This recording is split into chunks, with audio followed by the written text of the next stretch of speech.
Our teams are in the tunnel, just about to step out onto the arena. Listen to the noise, mainly from the Brighton fans, although a massive red, white and black flag has just been unfurled behind the goal away to our left by the Manchester United fans as the officials and the two teams take to the Wembley turf.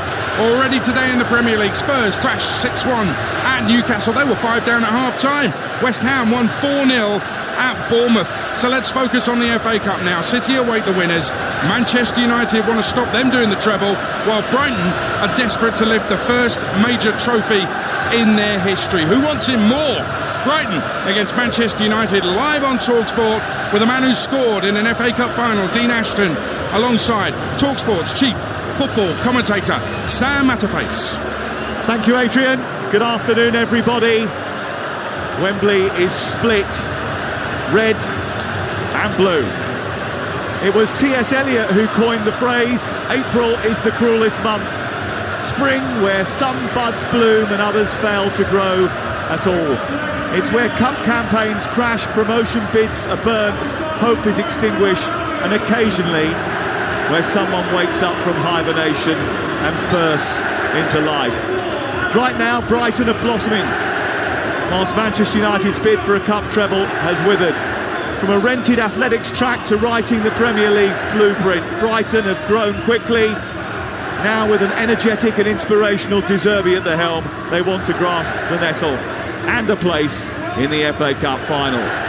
United need some of that Brighton freshness, a club that had gone stale before Erik ten Hag rejuvenated them. But he knows Manchester United can finish the season in two ways: mulling over what might have been, or delighting in a double. For one of these two, April really will be the cruelest month. Here's the team news. Brighton with Sanchez in goal, Gross, Webster, Dunk and Estupiñán the back four, McAllister and Caicedo holding in midfield, and then it's March on the right hand side, Matoma on the left, with Enciso behind Welbeck in attack. For Manchester United, De Gea is the goalkeeper, Wan-Bissaka at right back, Lindelof, Shaw and Dalot make up what is a makeshift back four. Casemiro holding in midfield with Eriksen just to his left, Fernandes further forward, Anthony on the right hand side, Rashford on the left and Martial through the middle. Our referee is Craig Pawson, our VAR Michael Oliver watching on high. Anticipation is growing ahead of the FA Cup semi-final between Manchester United and Brighton. Dean Ashton knows all about this sort of occasion. Brighton are favourites. Why? Because both in and out of possession, they're pretty much level with the likes of Manchester City and Arsenal. They're a terrific side that can really hurt you. They've got a real attacking threat. They create numerous chances. And this is a real test for Manchester United. And that's why they are favourites. And I think, though, we've got to be careful not to think that capitulation in midweek in Sevilla is exactly how Manchester United are, because they're not. They can be a hardened side at times with real experience. Well, there's certainly a lot of experience in the ranks. Bruno Fernandes coming back into the team today will certainly give them an extra bit of that. 10 goals and 13 assists this season in all competitions. He has the white captain's armband strapped to his left bicep, and the referee gets ready to get us underway. Talksport, the place where the football lives. 10 live Premier League matches are coming your way over the next 4 days. Download our app and you can have all of them for free. You'll also get Laura Woods and Ali McCoyce on breakfast, and the legendary Jim White and Simon Jordan. But it's game time. It's FA Cup semis final time. It's Manchester United and Brighton live on Talksport. And it'll be interesting to see just how quickly Brighton start, because if you go back to early August when the sun was out at Old Trafford, they were attacked from the off by Brighton and Hove Albion, and Manchester United might find themselves under the cosh early today. The ball is out of play over on the far side, 30 seconds played, and it's tossed in by Dalot down the left touchline, and Martial's going on his first hunt, but it's going to go out of play in Brighton territory and out for a throw-in to Brighton and Hove Albion. The big key, certainly to Brighton's play, is the box that is formed between the two centre-backs and the two holding midfield players, Caicedo and McAllister, Duncan Webster. They want to draw you out into those positions. Fernandes and Eriksen at the moment have started as the two higher midfield players up against those two. That's the crucial battle for me in the middle of the park.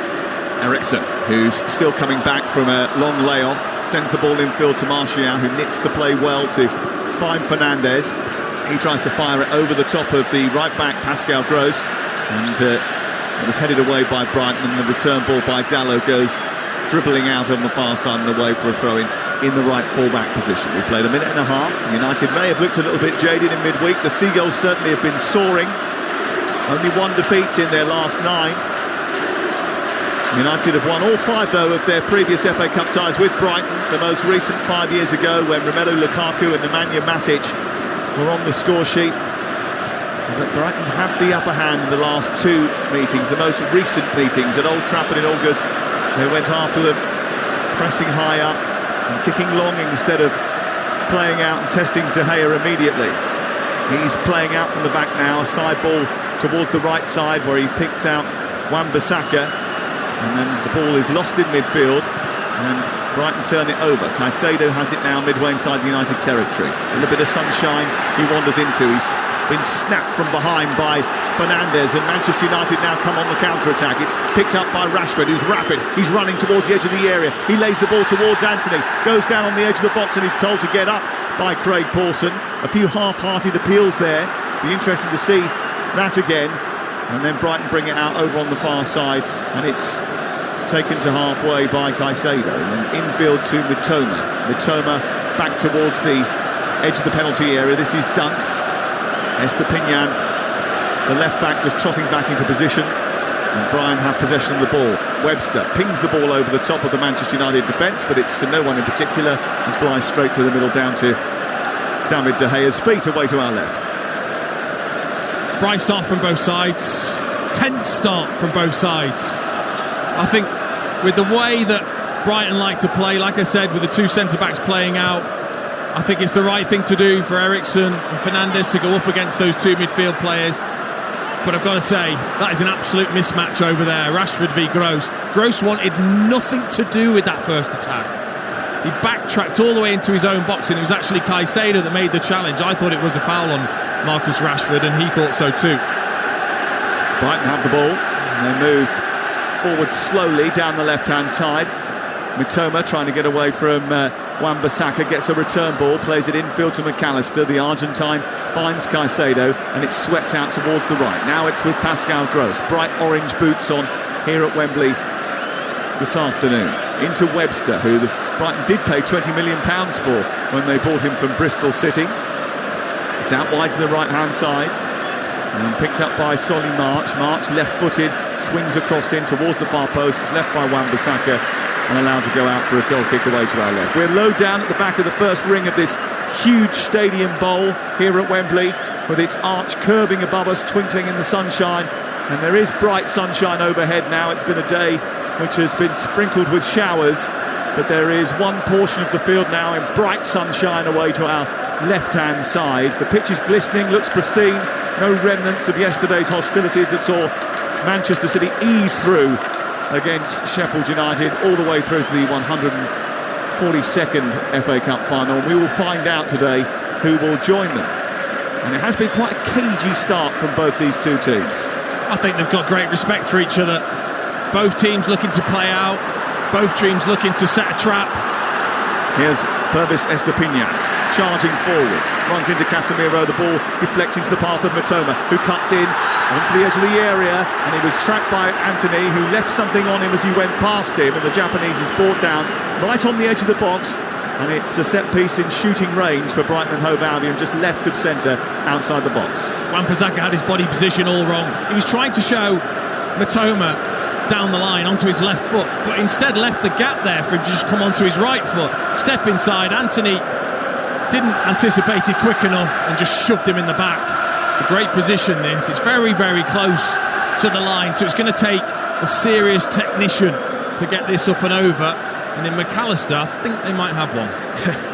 Yeah, he scored some goals from this sort of distance. In fact, I think did he score one against Leicester City that was then ruled out from that sort of range? But they're not big on set pieces, Brighton. Most of their goals come from open play. They have scored 54 Premier League goals this season, which is their best ever goal scoring return in a top flight season.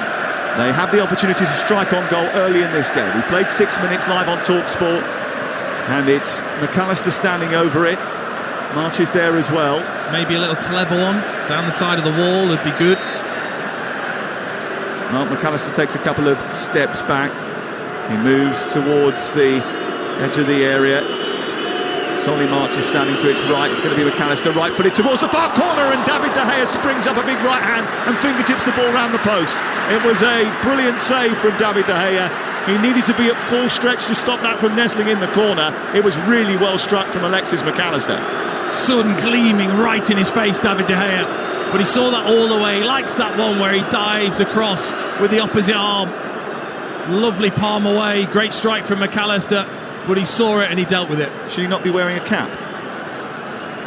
I would be. Is that not old school now? I don't know. Corner over on the far side. Dean Henderson would have one on. Whipped in towards the near post. Helped away by Fernandes. I just thought it does sort of smack of a situation where you could get yourself in trouble, because the sun is right in his eyes at this moment in time, isn't it? Ball is out over on the far side anyway, and Brighton have it. They've had their first strike on goal, saved by David De Gea, high up to the left-hand side with his opposite arm overarching his head and pushing it round the post. Surely that was a foul throw over on the far side by Pascal Gross. I think I saw that yesterday in an under-13s match, one of those throws. Amazing. It's like a catapult, wasn't it, over his head into the floor. That one's a little bit better, into Caicedo, and then it's back with Gross, who tries to turn down the right side. Anthony's tussling with him, and it goes out eventually for a Manchester United throw deep inside their own half. Well, you should be keeping your eyes and ears peeled and ears tuned, because only Aston Villa have scored more goals in the first 15 minutes of games this season than Brighton, and they've had the best chance so far from a free kick on the edge of the penalty area. They don't get to semi-finals very often. Their fans determined to make the most of it. It's an absolute sea of blue away to our right. The ball's won by Manchester United, and then Anthony scampers away down the left. Rashford's on the opposite side, on the right side at the moment. They're trying to find him. It wasn't a great ball. It was cut out eventually by McAllister, and then Lindelof sees it all the way back to his goalkeeper. But there is a threat of Manchester United on the counter-attack. Oh, there is. You know, they're one of the best sides in the Premier League as they go along again. And it's through towards Eriksen. It's just going to scoop up the turf before he can get there. It was really well spotted, that, from David De Gea, who kicked it straight down the middle of the pitch from the edge of his own D, and almost found Eriksen, who was charging through the centre. He just didn't have the pace to get on the end of the ball. Yeah, they've done that a few times in the last month or so.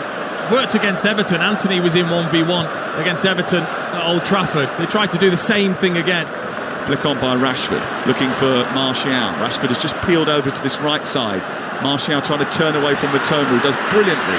One of the things that really impressed me about Mitoma in the World Cup was his absolute industry up and down on that left flank. He will not only be super creative and come up with a goal every now and again, he pinches the ball, gets back, helps out his full-back. That's going to be essential. I mean, do you think surely Rashford wouldn't have swapped sides already even before the 10th minute mark because of Mitoma, because of that first attack and the way Anthony didn't do that defensive work and gave away a free kick? Surely it wouldn't be because of that already. I thought it was because they were just on the wrong sides from the corner, really, but they are sticking it that way at the moment. Let's see.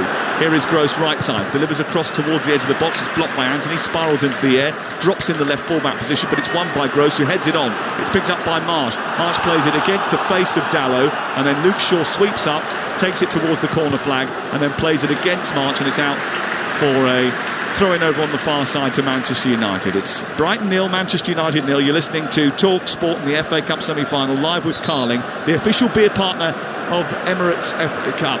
18 plus, please drink responsibly. I think maybe just checking for a handball here as Solly March tried to play the ball across. Dalot just leaned. Definite shoulder though. And let's go down behind the goal away to our left-hand side. The Manchester United fans have been in fine voice up until this point. And what have you noticed, Alex Crook?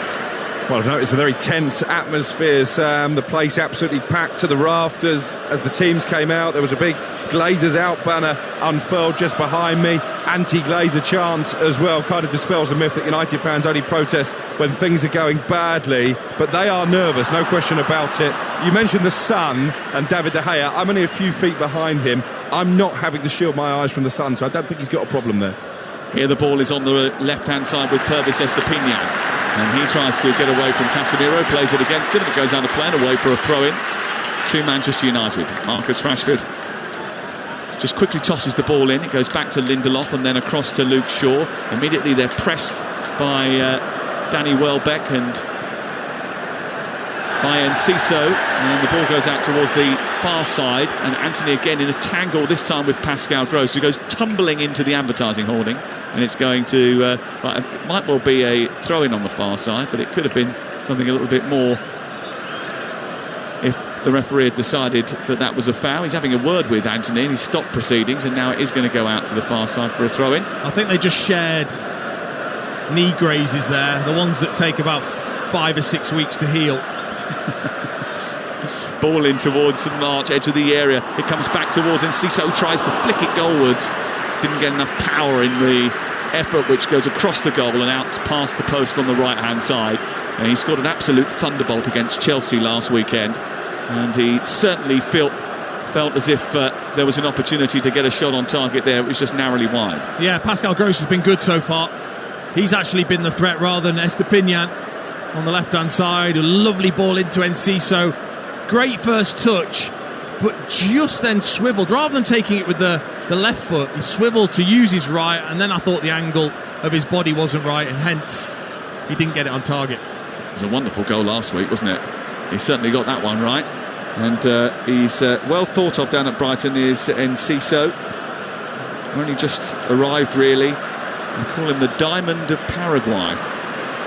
Here is Gross, just up towards the halfway line. Plays the ball out wide and gets it back again. Gives it straight back to March and then continues his run, Pascal Gross, but didn't manage to really get hold of the ball once March had taken it over the halfway line. So it's back inside the D with McAllister, then to Webster, and the momentum of the attack has just slowed slightly. A cloud goes overhead and there's a chill in the air as Webster threads the ball forward into the path of Enciso. Rashford comes back and wins it for Manchester United, then gets fouled by the Paraguayan, and it's going to be a free kick just short of the halfway line, wide on the left for Manchester United. It's 0-0. Just a feature I noticed might only be a small thing, but the two centre-backs of Brighton had the ball, they went back to Sanchez, and it was a half-hearted press, and they just played through. United have given the ball away cheaply, and that's allowed Danny Welbeck to try and find Enciso. It's cut out by Lindelof and cleared away out to the right-hand side. It's 3-on-3 here as Manchester United come forward with Anthony trying to turn away from Dunk. Matoma's got back to help out. He's played the ball square, and now Eriksen has it. Plays it into the area. Here's Fernandes turning, shooting, parried away by Robert Sanchez, the goalkeeper. And that's the first real save that he's had to make, and the first bit of a glint of a Manchester United threatening attack. And no doubt and no surprise that Bruno Fernandes was behind it. And that's why they're such a threat, Manchester United. When they win the ball back and they counter-attack with such pace and numbers, Fernandes with that licence to go and get involved as he is here. And he gets the ball again down that left channel, and that is where they're getting him in and finding a little bit of joy. He was so good at just moving into that position where he becomes unmarkable, really. And he drifted there twice in a couple of moments and opened it up for Manchester United. And he has registered their first shot on goal. 15 minutes gone, 0-0. Again, it was a typical Bruno strike, wasn't it? The way he hits it and gets that lovely bit of dip on the ball. But Sanchez was there across just to parry out of danger, which was important.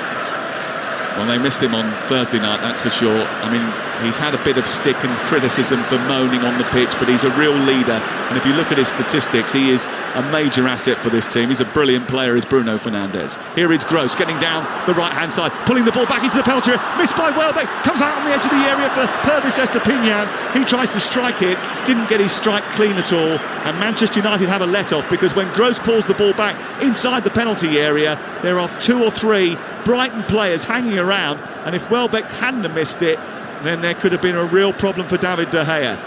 That was dangerous. That was useless defending is what that was. Dalot went out 2v1 himself. He wanted a bit of help from Eriksson, who didn't track the run of Gross, got into a great position, pulled it back, and that's the only question mark that Danny Welbeck does have under his name. Is he that real clinical finisher? Probably not, hence why he completely missed the ball there. Great opportunity. 5 goals this season for Danny Welbeck, who is very much the elder statesman of the group.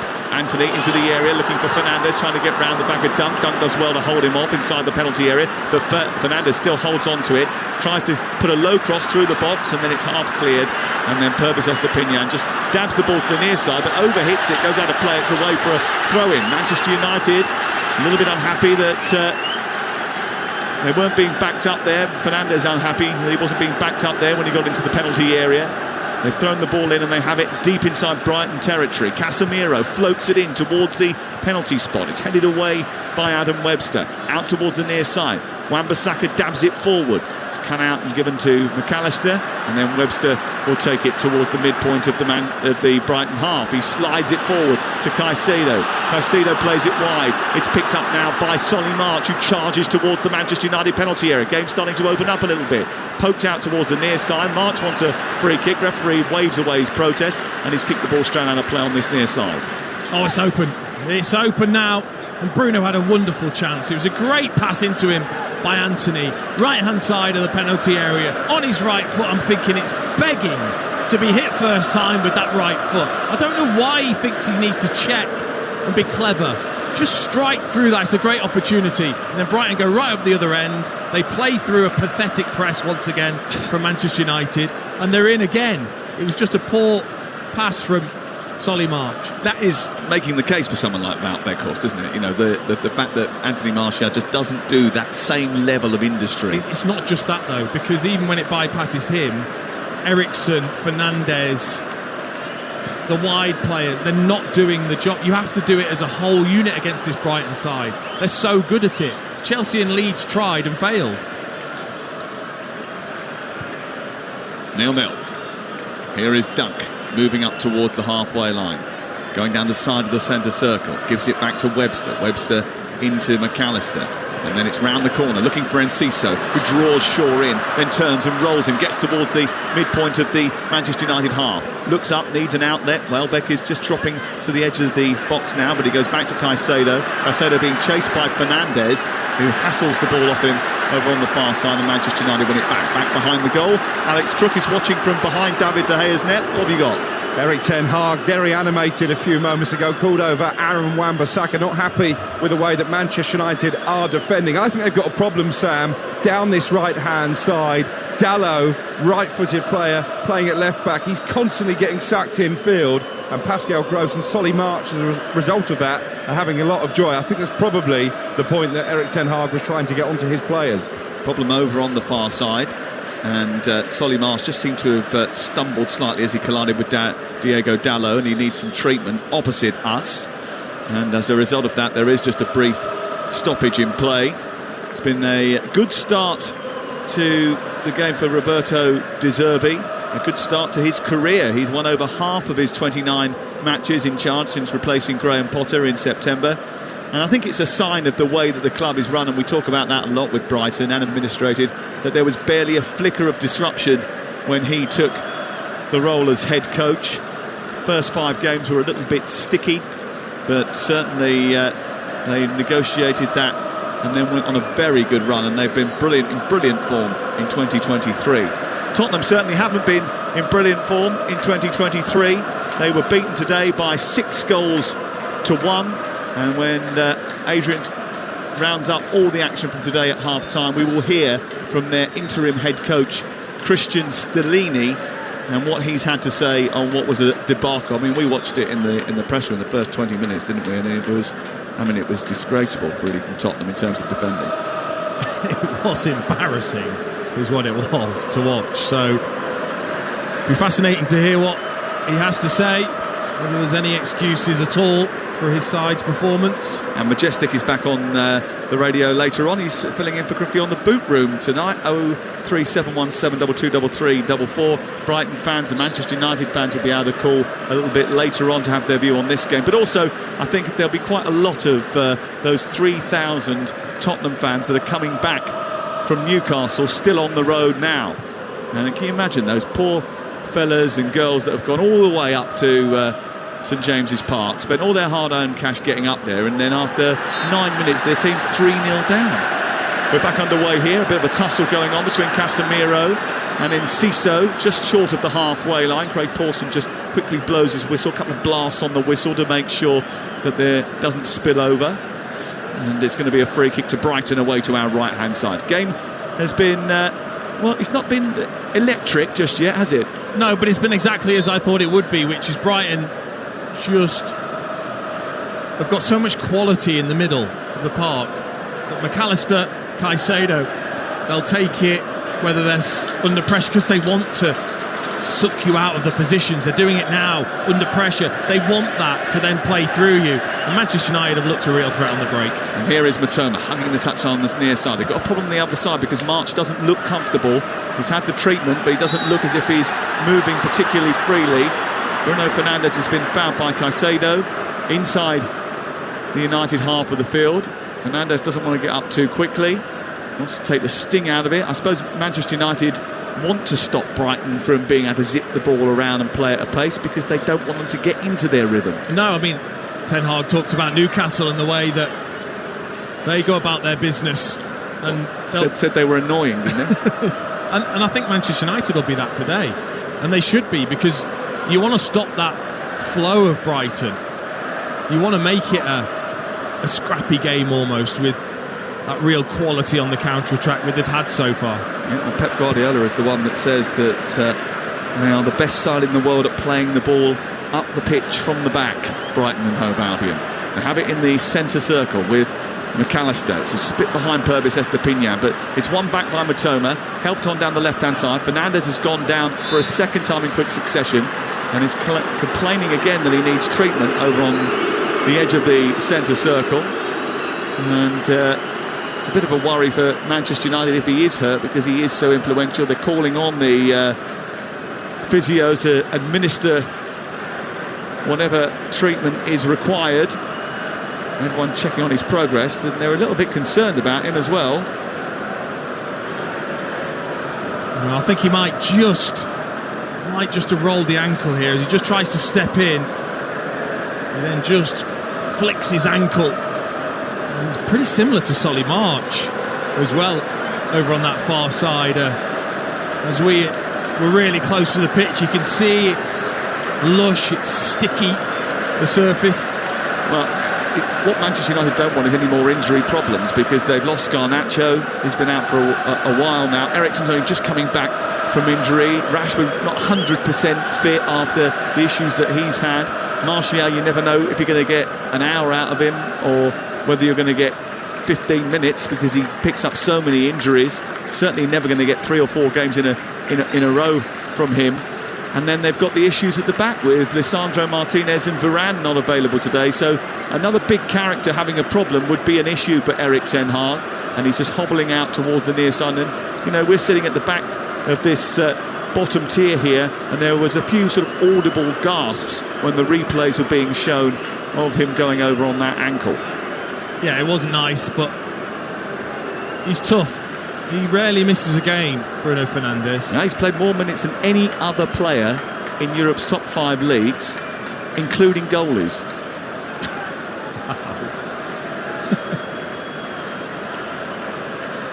Manchester United have won every game on the road to the semi-final by 3-1, but it's 0-0 here on Talksport. And there's a bit of a gloom in the air now as the ball is kicked upfield by De Gea. Sabitzer warming up down in front of us, should he be required. Bruno Fernandes looks as if he's going to come back on after coming off. There's been another problem over on the far side. Rashford going up for a header and dropping like a fly. And now he needs treatment. And it's all getting a little bit disrupted. And the flow of the game, the pattern of the game has been disrupted by several punctuations in play. Rashford's down holding his midriff. Looks like he's just been winded. Yeah, just grabbing hold of the ribs, isn't he? And Pascal Gross knows what he's doing there. He just has his eyes on Rashford as he comes across and just jabs that elbow right into the ribs of Marcus Rashford. He did look at him, didn't he? He wasn't looking at the ball. He knew what he was doing. He was clearly trying to put him off that stride as he went for the header. Destabilise him, shall we say that? Destabilise him? Was he giving a little dig in the ribs? Ball is with Caicedo, who almost fell over inside his own half. He was harassed immediately by Fernandes. He's gone down now, but we're back underway again. We played 26 interrupted minutes live on Talksport, and it's Brighton 0, Manchester United 0. Ball goes back towards the midpoint of the Brighton half, and then Dunk brings it forward, plays it just in front of square to Webster, who floats it down the touchline, and Gross has got a bit of room here to get a cross in. It's a deep one to the far post. Matoma is underneath it. He's allowed to bring it down in his chest. He looks to try and set it up for Estepinian. It's blocked by Wan-Bissaka, who nabs it off him and then charges upfield. He needs an outball. There isn't one readily available until Fernandes joins, and by the time he does, Dunk is across to come steaming out from centre-back towards the near side. And I tell you what, Bruno Fernandes does not look comfortable. I'm not sure you could pay me enough to have to go 1v1 with Wan-Bissaka. He's so good, honestly. When you face him up, it's so difficult to get past him. I mean, again there, Matoma sizes him up, tries to just jink one way and then the other. Wan-Bissaka just reads it brilliantly and comes away with it. Is the problem with him the next thing that happens? When you get the ball, what is he going to do with it next? Has he got the quality of pass? Has he got the ability to get into the opposition's half? I think he just seems to take a little bit too long to get it under control, get that head up and then make that decision. 0-0. Ball going round the back towards Matoma, but again Wan-Bissaka just shuts off the avenue, and out comes David De Gea towards the near side. He has improved though. I think Ten Hag has definitely improved Wan-Bissaka since he's come back from being out of the side. He looks like a better player when he does get forward. Well, I think that's one of the big credits in the checkbook of Erik Ten Hag. Big tick next to the word coaching. He certainly has improved players, hasn't he? I mean, he's got a wonderful tune out of Marcus Rashford, who had a terrible 2 years prior to his arrival, really. Luke Shaw too. Luke Shaw's been much better. Ball is over the top, in behind Dalot, and chasing his Solly March. He's going to get there ahead of Dalot. He's got support on the edge of the area from Enciso, but Dalot stands his ground, flicks the ball behind, it's away for a corner to Brighton. But that was one big ball over the top of the United defence, and they were scurrying away Brighton into the right corner of the field. Dalot was just a little bit caught out there. Well, that's the difference. You're playing on the opposite side. I think he'd be fine when it's the 1v1 as he was to block the cross, but it's that, are you in the right position? Have you got your angles right? He was slow to react. Corner kick over on the far side then for Brighton. 0-0 the score at Wembley in the FA Cup semi-final, live on Talksport. We've got games Tuesday, Wednesday and Thursday night from the Premier League coming your way. Get our app, you can listen to all 10 for free. Talksport, Talksport 2 and the Talksport app. Ball curled in towards the penalty spot. Dunk goes up with a header with Shaw, who just strong arms him off the ball. It's Estepinian down the left as they recycle it, Brighton, into Mitoma. Can't get away from Dalot, plays it down to Estepinian. Low ball into the air, it's steered away by Shaw and out towards the near side, and on the halfway line it goes out for a throw-in and it remains goalless. Yeah, he's a strong boy, Luke Shaw, up against Dunk there. Fancy Dunk to get up and head that, and Shaw just got his body in the way and sent him flying. 0-0. Erik Ten Hag read the right act after Thursday night. He wants more, demands more from his team. He said, I can't accept that my team is not giving its best. I was really mad after the game in Seville. Hairdroger, I think that's the Dutch word for hairdryer. Certainly was turned on to full force. Here is Matoma, getting down the left-hand side, keeping the ball in, squaring it into the penalty area. It misses with Danny Welbeck, and it's cleared away by Dalot and out towards the far side. Straight up the pitch in towards Fernandes. Fernandes is pulled to the floor by Gross. It's going to be a free kick just short of the centre circle. Fernandes turned to Craig Paulson and said, that's a yellow card. And the referee said, no, play on, come on. I think he's got a point, because I think they're trying to stop that counter-attack, hence why Gross just pulled him back. And I think there Craig Paulson's got to give Pascal Gross a yellow card, because he knows exactly what he's doing in stopping that attack. Well, it's a bit of a chess match so far. Ball sent over the top for Manchester United to chase. Not going to get that. Fernandes from Dalot, who just turns to Dalot and says, calm it down. Manchester United trying to suck and then hit on the counter-attack. Brighton not trying to get sucked into that. And whenever there is a chance of a break, maybe the odd little foul here and there, and Manchester United's connections haven't been perfect just yet, but it remains 0-0. Brighton against Manchester United in the FA Cup semi-final. 142nd FA Cup final is where both these two teams want to go. Good turn by Enciso, and now he's found Matoma, who's wandered infield. He almost got away from Lindelof, couldn't get away from the defender, and Enciso comes smacking in on the edge of the D to rifle a shot goalwards and misses the target. Manchester United thinking they did the job with a brilliant recovery tackle from Wan-Bissaka, who got back in after initially Matoma had wandered in from the left side, but he diverted it straight to Enciso, who thumped a shot goalwards, and it wasn't too far wide. What a recovery this was from Wan-Bissaka, by the way.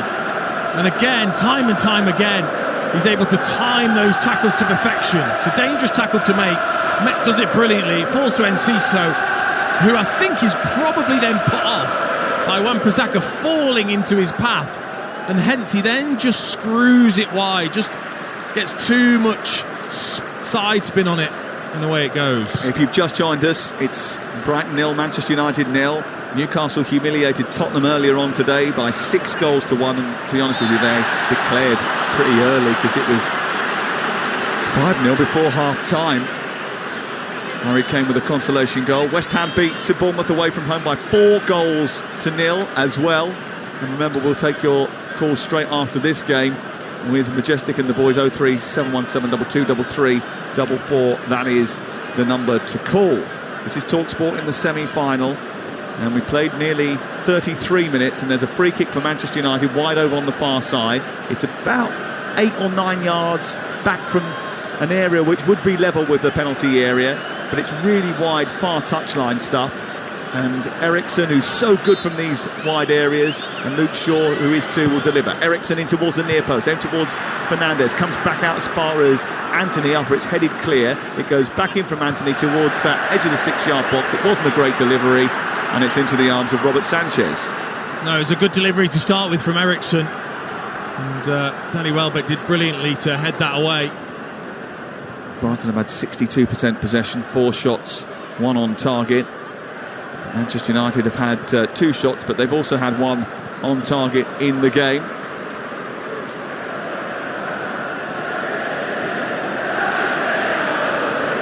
A couple of times now, Lewis Dunk has almost just stood on the ball, just waiting, just almost saying, come out, come at us. And Manchester United are not, they're just sat in that. Yeah, they're refusing to do that, aren't they? Exactly, just stuck in the middle of the pitch, Manchester United. But they are leaving those gaps out wide to be played over the top. Has been a bit stop-start so far in the game. No real flow to it because of the injuries and stoppages that we've had. But it's goalless after 34 minutes. And I think after what was a chastening evening in Seville, Manchester United will be pretty happy that it's been as sedate as it has been. Yeah, I think they'll want it to obviously be more compact, out of possession. And I don't think David De Gea has taken as many risks, that's for sure. It's understandable. Not after what happened the other night. Came in for a heavy amount of criticism, didn't he, David De Gea? And Harry Maguire did too, after what was a real mix-up between the two in the game in Seville. That ball long and straight down the middle of the pitch, goes towards Anthony, who's never really favourite to win that against Estepina. It goes straight through to the goalkeeper. That was because David De Gea kicked it to the wrong side. Martial and Rashford were on that side waiting, and he ended up hitting it the opposite side. It goes over Anthony and then through to the goalkeeper. Caicedo running into Rashford but swerving away from him, and then floating the ball out to the near side, and Brighton now come on the attack. Purvis Estepina tries to play it infield. Aaron Wan-Bissaka's face gets in the way this time, and he takes it full on the chin, and it goes out of play and away for a throw-in on this near side. 10 minutes to go before half-time. Talksport on a Sunday afternoon. FA Cup semi-final. Tottenham thrashed at Newcastle. West Ham thrashing Bournemouth. So much football to talk about. Arsenal with a great comeback in the Women's Champions League. And I'm sure throughout the course of next week there'll be loads to get you juices flowing as well, with lots of matches coming your way over the course of the next 4 or 5 days, including that huge match between Manchester City and Arsenal, which is only on Talksport. Here, down the right-hand side, Anthony trying to skate away from Matoma, who stuck to his task brilliantly, won it back. Casemiro engages with McAllister, wins the ball back, but the referee says it was a foul by Casemiro and a yellow card for Casemiro as well, for coming through the back of the defender. Yeah, because you can't tackle like that. You can't just hack through the back of an opposing player to get to the ball and not expect to get a yellow card. You know, he can't quite learn the English game yet, can he? I don't know whether he got away with this time and time again in Spain, but you can't tackle like that. Can I? You say he's not used to the English game yet. He was playing in Spain, where you get sent off for breathing on someone. I mean, honestly, that is. But that's always going to be a yellow card. It doesn't matter what league you're in. It seems to me he does look a little bit lost in that sense, though. It's happening with too much regularity. Adrian's asking, would it be a yellow card in Brazil or Argentina?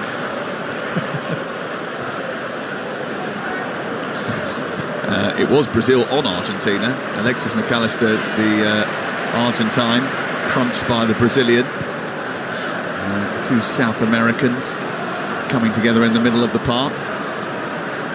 We didn't get the opportunity to see two World Cup winners coming together in this FA Cup semi-final because of Lisandro Martinez's injury. The ball has been played out wide by Brighton, who are looking to try and build up here. It's a bit of a slow build-up towards the far side. Collected now by March. Infield it goes. He gives it away to Martial, who's fouled by Webster. It's going to be a free kick. All the Manchester United fans now want a yellow card because they're saying, well, that was a tackle from behind as well, wasn't it? Well, I don't think that it was anywhere near similar because Martial was travelling across the path of Adam Webster rather than Webster coming in from the blind side. No, he's made the right decision, the referee. It was a glancing blow. Martial just got there a fraction earlier than Webster.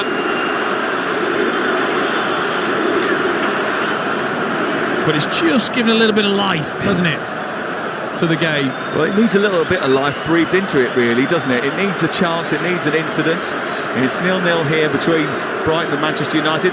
Eric Ten Hag is now giving the hairdryer to Rob Jones, the fourth official. He's absolutely furious. He said that he should have a yellow card, Adam Webster, for totting up. Elsewhere at Pittodrie, it's Aberdeen 0, Rangers 0 in Scotland. And victories today in the WSL for Liverpool, for Everton. A draw between Tottenham and Aston Villa, which was an absolute thriller, 3-3. And then later on today, Manchester City will take on West Ham. That's at 6:45. Given away by Manchester United, straight into the Brighton midfield, but they win it back quickly, and then Martial spreads the play to the right-hand side. An opportunity to counter-attack now, and it's with Aaron Wan-Bissaka darting down the right side. Across comes Anthony to help him out. Matoma's back, and so is Enciso. But Manchester United retain possession. Wan-Bissaka runs forward, clips it into Casemiro. Back out wide it goes towards Fernandes. Fernandes trying to get beyond Purvis Estupiñán, who robs him of the ball. Fernandes ends up on the floor. Estupiñán comes forward, and then Casemiro goes wiring into a challenge. Going to be a throw-in on the near side to Brighton, no more than that. But Bruno Fernandes is still complaining that he should have had a foul in the right-wing position. Should he have? No, because he just turned straight into Estupiñán. It was actually just poor play from Bruno Fernandes. There wasn't a trick there. He didn't try and do anything clever. He just turned straight into the Brighton defender who had his arms behind his back. It's definitely not a foul. No, but he did clatter his face, but it's not a foul. He turned into Estupiñán, not the other way around. He miscontrolled the ball. Here is Enciso, back towards the slender figure of Danny Welbeck, who gets robbed as Matoma tries to come away with the ball, and it's played square by Shaw and then picked up by Eriksson, but he goes backwards, and Lindelof now has to shrug off Enciso to get it wide towards the left. And Dallo, who looks to take on March, gets away from him initially, then takes on Caicedo, gets to the edge of the penalty area, produces a cross which takes a deflection. It goes out for the first Manchester United corner of the game. Yeah, there's a couple of duels there. Manchester United just physically stronger.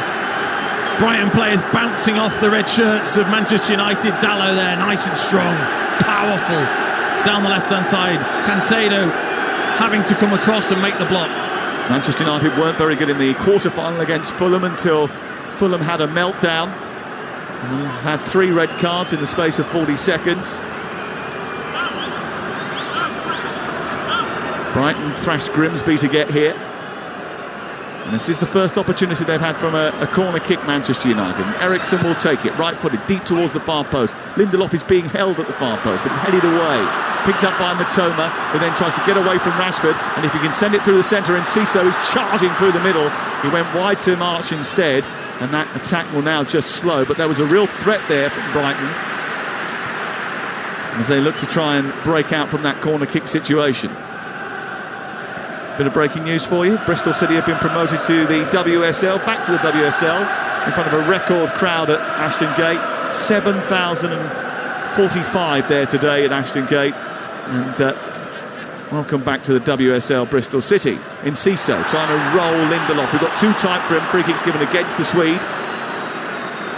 And it's with Brighton just in front of the centre circle. 0-0, 4 minutes to go before half-time. I've been impressed with Enciso. He's been super neat and tidy with his play. His first touch has been excellent, and again it was there. It was the first touch that was just too much for Lindelof, who then just had a little grab of the shirt, enough to give away the foul.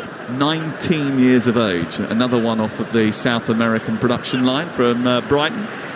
He's into the team today to play up front along with Danny Welbeck, a player who knows all about Manchester United. Danny Welbeck, he won 2 League Cups in the Premier League with them, won an FA Cup with Arsenal, scored against Chelsea last week, Welbeck, and probably will feel as if he could have done better with the chance that Pascal Gross created for him early in the first half.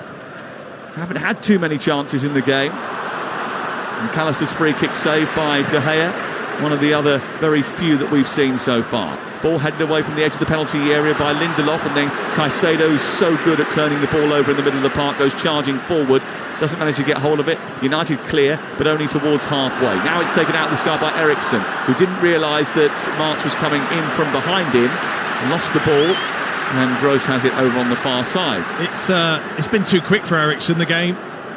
Brighton players have been too quick for him. By the time he takes that touch down and gets his head up, he's tackled. Do you think they rushed him back?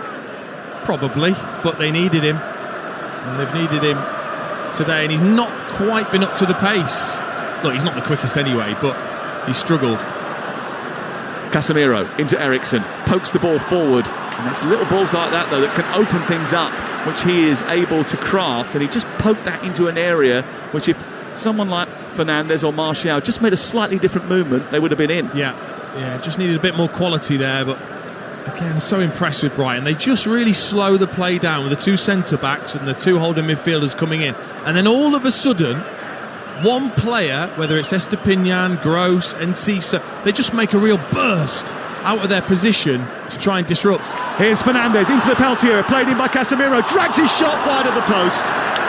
What an opportunity for Manchester United, given away by the Brighton centre-backs. They were looking to try and play out there. They gave it towards the right side. Casemiro fired it into Fernandes, who found himself down the right channel inside the area, and he shot across the face of goal, and it went just right wide of the right-hand upright and out and away for a goal kick. That would have been how Ten Hag would have seen chances being created. When you get it right defensively, when Brighton are trying to play out, and then your attacking players are in good positions. To Fernandes, I don't know why he takes this so early. He's got loads of time. He really snatches at it as well. Hence why he just dragged it horribly wide. Just take your time. You've got the power. Someone needs to remind Casemiro that he's on a yellow card, because he's slid in a couple of times robustly into challenges, and he only needs to get one of those slightly mistimed, and he's going to find himself in a real pickle. Ball cleared upfield by Manchester United, and it's up over the halfway line, and we're heading towards the last few seconds of the first half, and it has been scrappy. There haven't been too many chances, but the prize is so great. Often semi-finals are a little bit like this. I remember coming here in 2019, watching Brighton play in their last semi-final. They haven't had many. It's only the 3rd one today that they've ever participated in, and that was a real tepid affair. They've given the ball away cheaply, and Martial's trying to chip the goalkeeper from 25 yards. Why did he not continue his run? He went far too early with that effort. He didn't have the technical ability to scoop it into the air and over the top of Sanchez, who wasn't that far off his line anyway. and it goes behind and away harmlessly for a goal kick. Manchester United are going to have to take chances like that when they get them. Yeah, again, in that position, you'd fancy yourself, if you're Martial, pace-wise, just to run all the way through. He takes it really early. It did open up, and I think certain players would easily be able to pull that off with their weak foot. I don't think Martial has that in the locker with his weak foot, hence why he should have used that pace to get as close to Sanchez as possible. He didn't, and as a result it's still 0-0. And Manchester United, they've had a couple of chances from range, but each team has only had one shot on target. David De Gea has had to pull off a save from McAllister, and Cisso's flashed one wide after Mitoma came cutting in from the left-hand side, but chances few and far between in the opening 45 minutes. Brighton's run to the last four has been a little bit lighter than Manchester United. They've faced Fulham and West Ham on their journey. This is the first Premier League opposition that the Seagulls have had to face, and it looks as if it's going to be goalless at the break. There are 3 minutes of added time at the end of the first 45. Fernandes heads the ball forward into the path of Eriksen, who immediately dispatches it over towards the far side, and Rashford is racing into the penalty area. Gross trying to get back. Anthony pulls off towards the edge of the box, wants the ball delivered to him, comes back to Eriksen instead, who strikes it down the middle of the goal, and it's cleared away by the feet of Robert Sanchez, who smacks it towards this near side, and it flies out for a throw-in. That was another example of what Manchester United are very good at, attacking on the counter-attack, down the flanks at pace. And then Eriksen was there on the edge of the area, and he just didn't quite execute the chance well enough, did he? It was a real shame that first pass wasn't a little bit softer towards Rashford, because it would have been him 1v1 against Gross. At the end he played it back. Getting chances now. Casemiro moving up towards the edge of the area. Now Martial's got it on the overlap. He's sure it's a little bit heavy for him from Anthony Martial. He's just completely battered that ball into the left corner of the 6-yard box when he just needed to caress it into his path. Yeah, just needed a little bit of craft, didn't it, from Martial. Lead foot in the end, out of play. With that chance for Eriksen, just delayed Marcus Rashford, waited for that support, laid it back to Eriksen, and it was a really poor strike. One of those where you almost hit it on the top of the ball, so then it bobbles straight away. And in the end it was easy. Almost winning the ball inside the 18-yard box away to our right. Brighton just gifting them possession almost, but they've got through the press now, and now they're on the other side, and they're breaking down the left with Estepinian, moving to the edge of the penalty area, across into the box, which is headed away by Lindelof. Comes back out to Estepinian. Mitoma is waiting in the centre, and before that attack can develop, the referee blows the whistle for half-time. Well, there we are, still all to play for in the Cup semi-final, the 142nd Cup final. Just 45 minutes away for someone, maybe. It might just take a little bit longer than that. Very few incidents in that first 45 minutes. Lots of stoppages and punctuations during a 45 minutes in which David De Gea and Robert Sanchez have probably had to make one save apiece. But at the break, it is Brighton 0, Manchester United 0. Sam, thanks very much. I'm just taking a look at Bruno Fernandes as he leaves the field. The breaking news is he's managed to stay on his feet as he heads towards the dressing room at half-time. It is 0-0, but a lot of chances towards the end there for Manchester United. Plenty to look forward to in the second half. But let's take a look at the half-time highlights with Carling. FA Cup half-time highlights on Talksport with Carling, the official beer partner of the Emirates FA Cup. Well, Dean Ashton, so many chances towards the end there for Manchester United. Bruno Fernandes shot wide when he was clean through. Martial over the bar, took it early. Probably could have taken it on. Eriksen flashing a shot at goal. It was on target, but Sanchez saving with his feet. They were getting on top, and they were really pressing Brighton hard towards the end of that first half, and it was paying dividends. They probably should be in front, Man United. Yeah, they've had the better chances towards the end of the half. I thought Brighton were getting the better of it, were playing through easily too often earlier in the half, and they just figured it out, Manchester United. I don't know whether it was Ten Hag's comments to maybe Wan-Bissaka and the other players just to set up slightly differently to win that ball and then be a real threat. At this level, in these games, I think you've got to take those chances. Then the finishing from Manchester United, all three, was really, really poor. You can't say that Sanchez has had to make a wonderful save. Really, really poor, snatched, I think, all three of the opportunities. But I've really enjoyed it because of the contrast of styles. It's made it a fascinating watch in terms of who's going to take control of the game. Yeah, poor finishing, and it is 0-0, and I would understand if people thought, well, it's not been great. I'm with you. I'm absolutely fascinated by it. That moment when a Brighton player had the ball under his foot, and they're actually coached by De Zerbi to roll the ball under the sole of their foot, to control the ball with the sole of their foot, to try and bring the opponent out. He actually asked them to do that mid-game, and they were doing it, and Man United weren't really responding, and then eventually they were going at what they felt was the right time, and it paid dividends for Manchester United. But even early on, I think that there were some terrific moments in the game. The McAllister free kick saved by De Gea. What I thought was really interesting about that, brilliant free kick from McAllister. It's on target. It's a difficult one to save.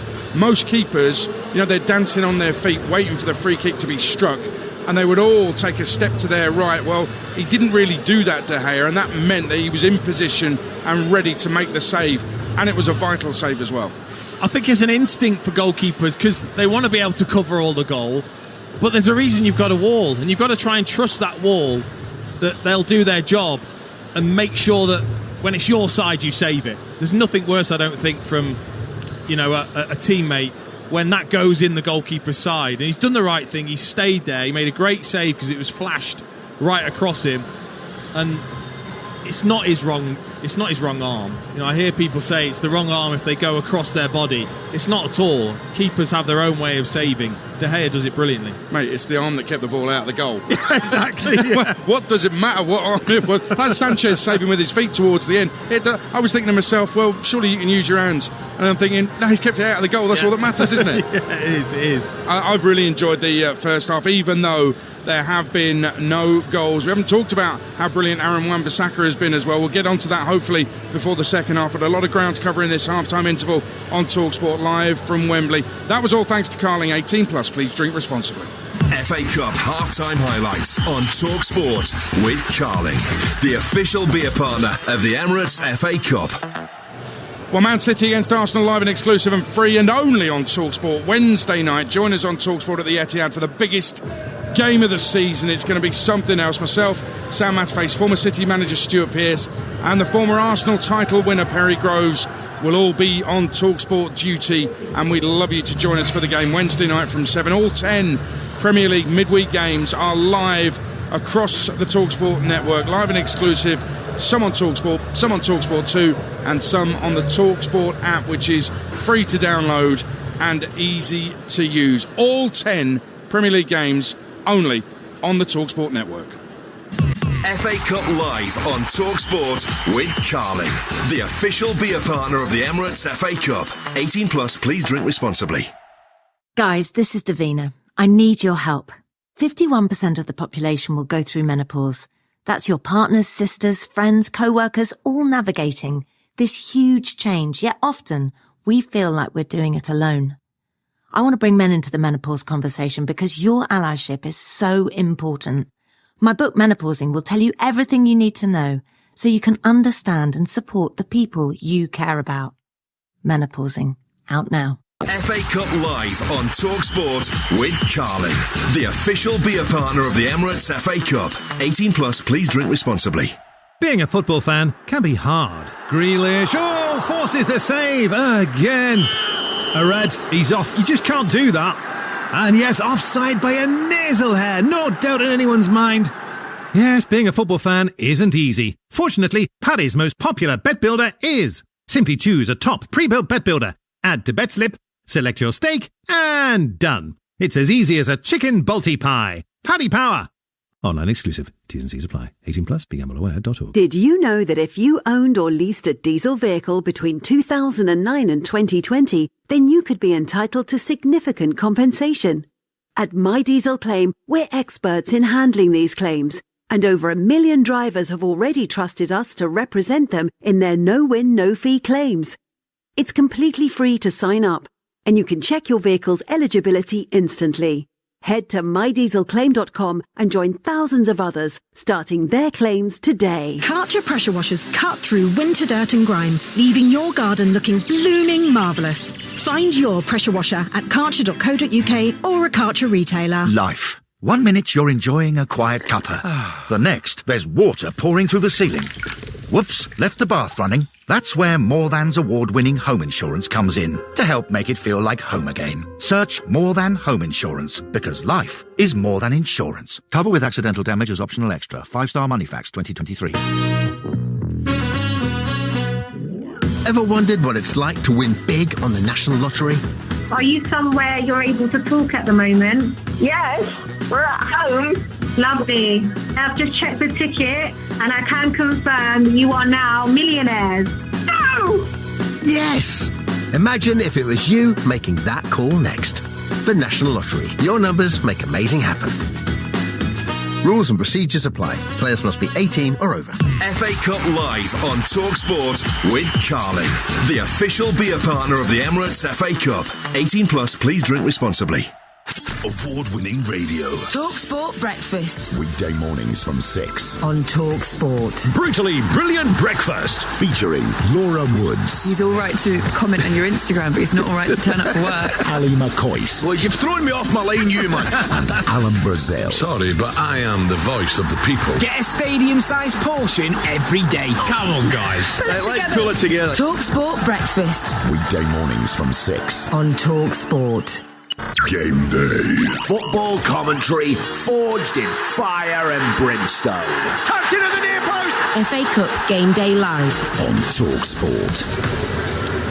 Laura and Ali back on breakfast tomorrow morning at 6. Sports, and they're a great laugh as well. Chris Evans, if you want a bit of music, live on Virgin, 6:30 a.m.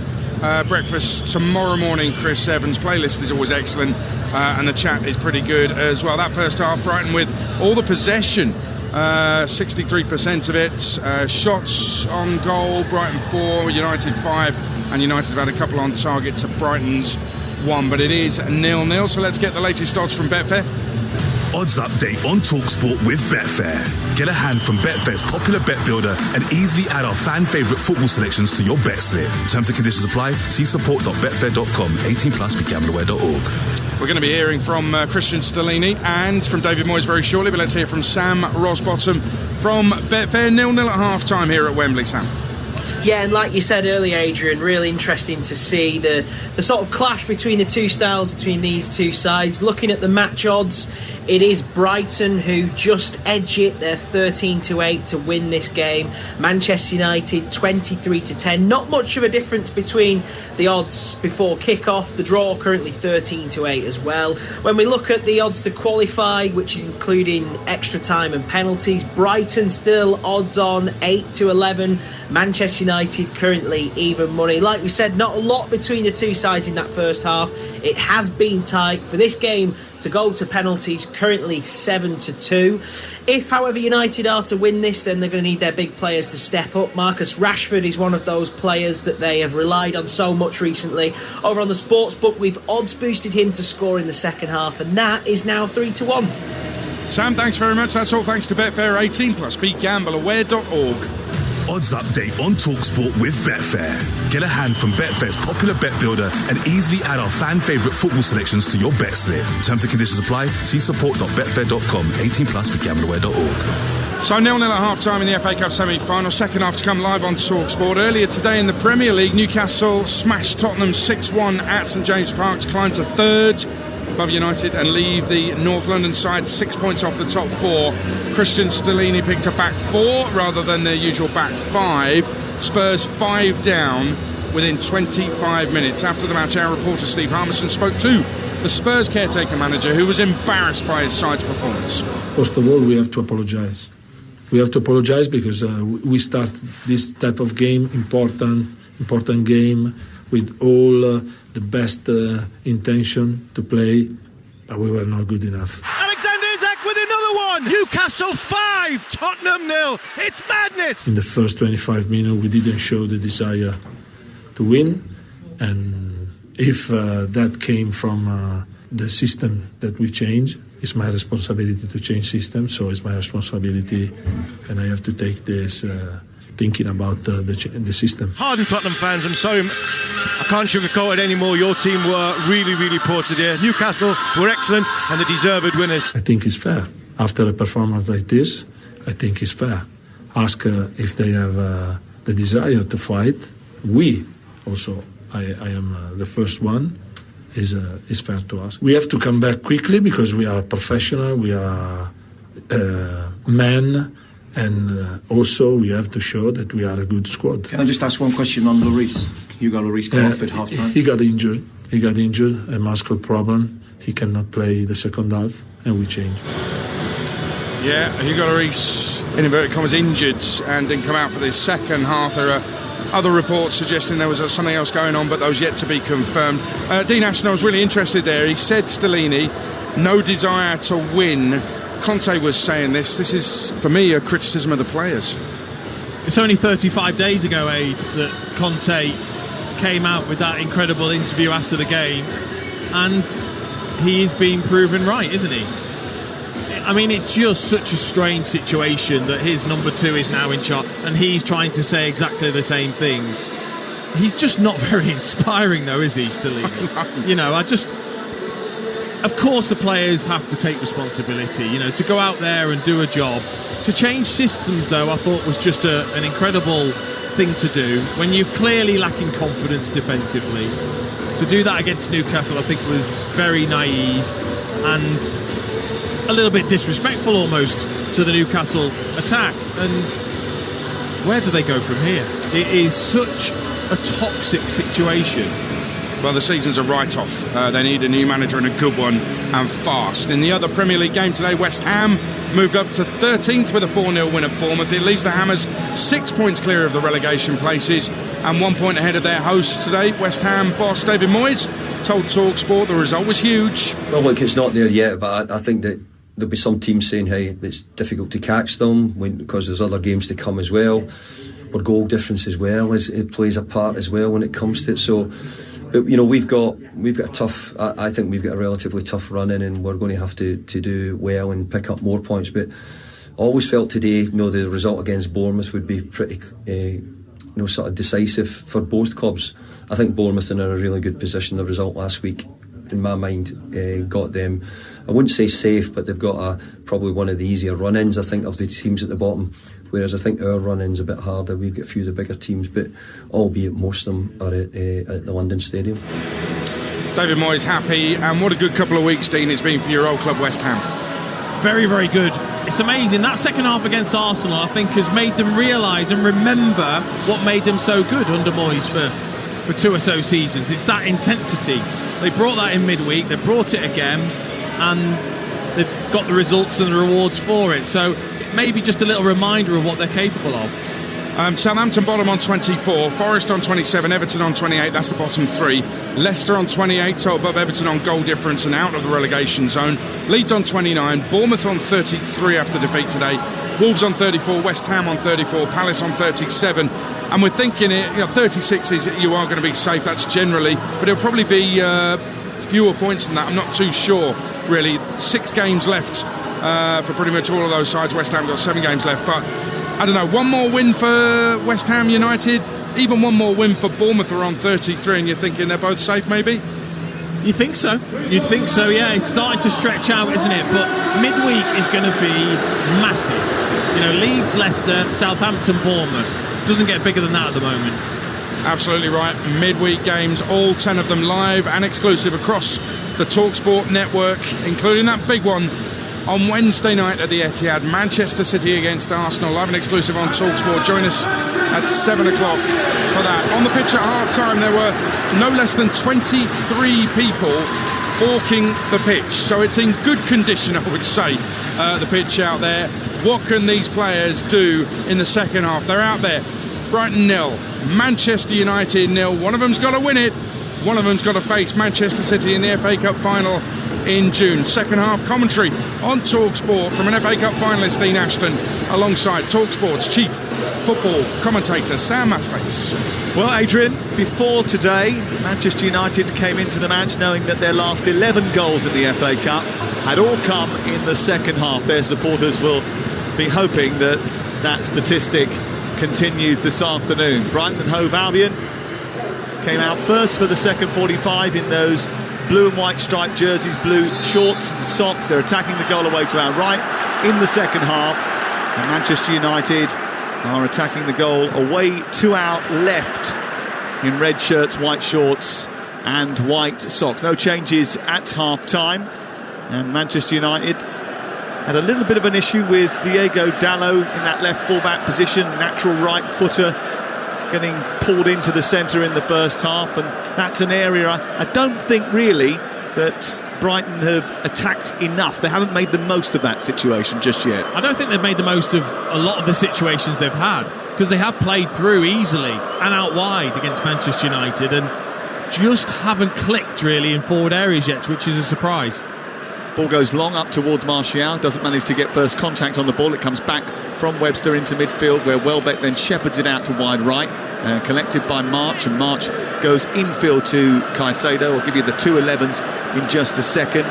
Webster just over the halfway line, decides to stop, doesn't come forward. He's being harassed by Martial, goes back to Dunk, and the two of them just enjoy a bit of possession on the halfway line. They go wide towards the right and March. He plays it infield to Enciso, and then Gross tries to help it on, and eventually it's cleared by Manchester United and then swept out to the far side. They go on the attack, but Anthony's only got Martial in the centre, and then he plays the ball towards him. It was nowhere near where it needed to be, and Brighton rather easily deal with that situation. There wasn't as much threat there as there should have been, Dean. Well, first of all, Anthony should have gone on his own against Dunk, because he had the beating of him for pace, and then both of the players make the wrong decisions. So Anthony plays it across without looking, and Martial doesn't make a run. So in the end it comes to nothing and a real waste. Well, that was a minute into the second half, and it was an opportunity, and another one really they haven't taken full advantage of. They got into a couple of promising positions right at the end of the first half, Manchester United, and didn't take it. And Sanchez is the Brighton goalkeeper. Gross, Webster, Duncan, Estepinian are the back four.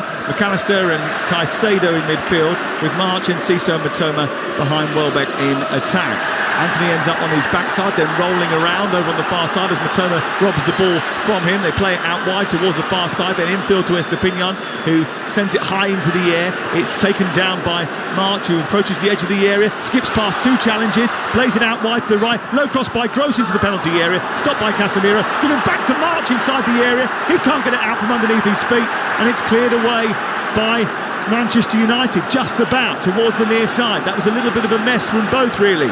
And in the end, it was Bruno Fernandes who hacked it clear from inside the box after March just could not get the ball to get away from his left foot for long enough to get a strike away, Dean. No, but Casemiro was in a right-on muddle, whether to clear or to pass. He ended up taking that pass on. It was the wrong decision, they got away with it.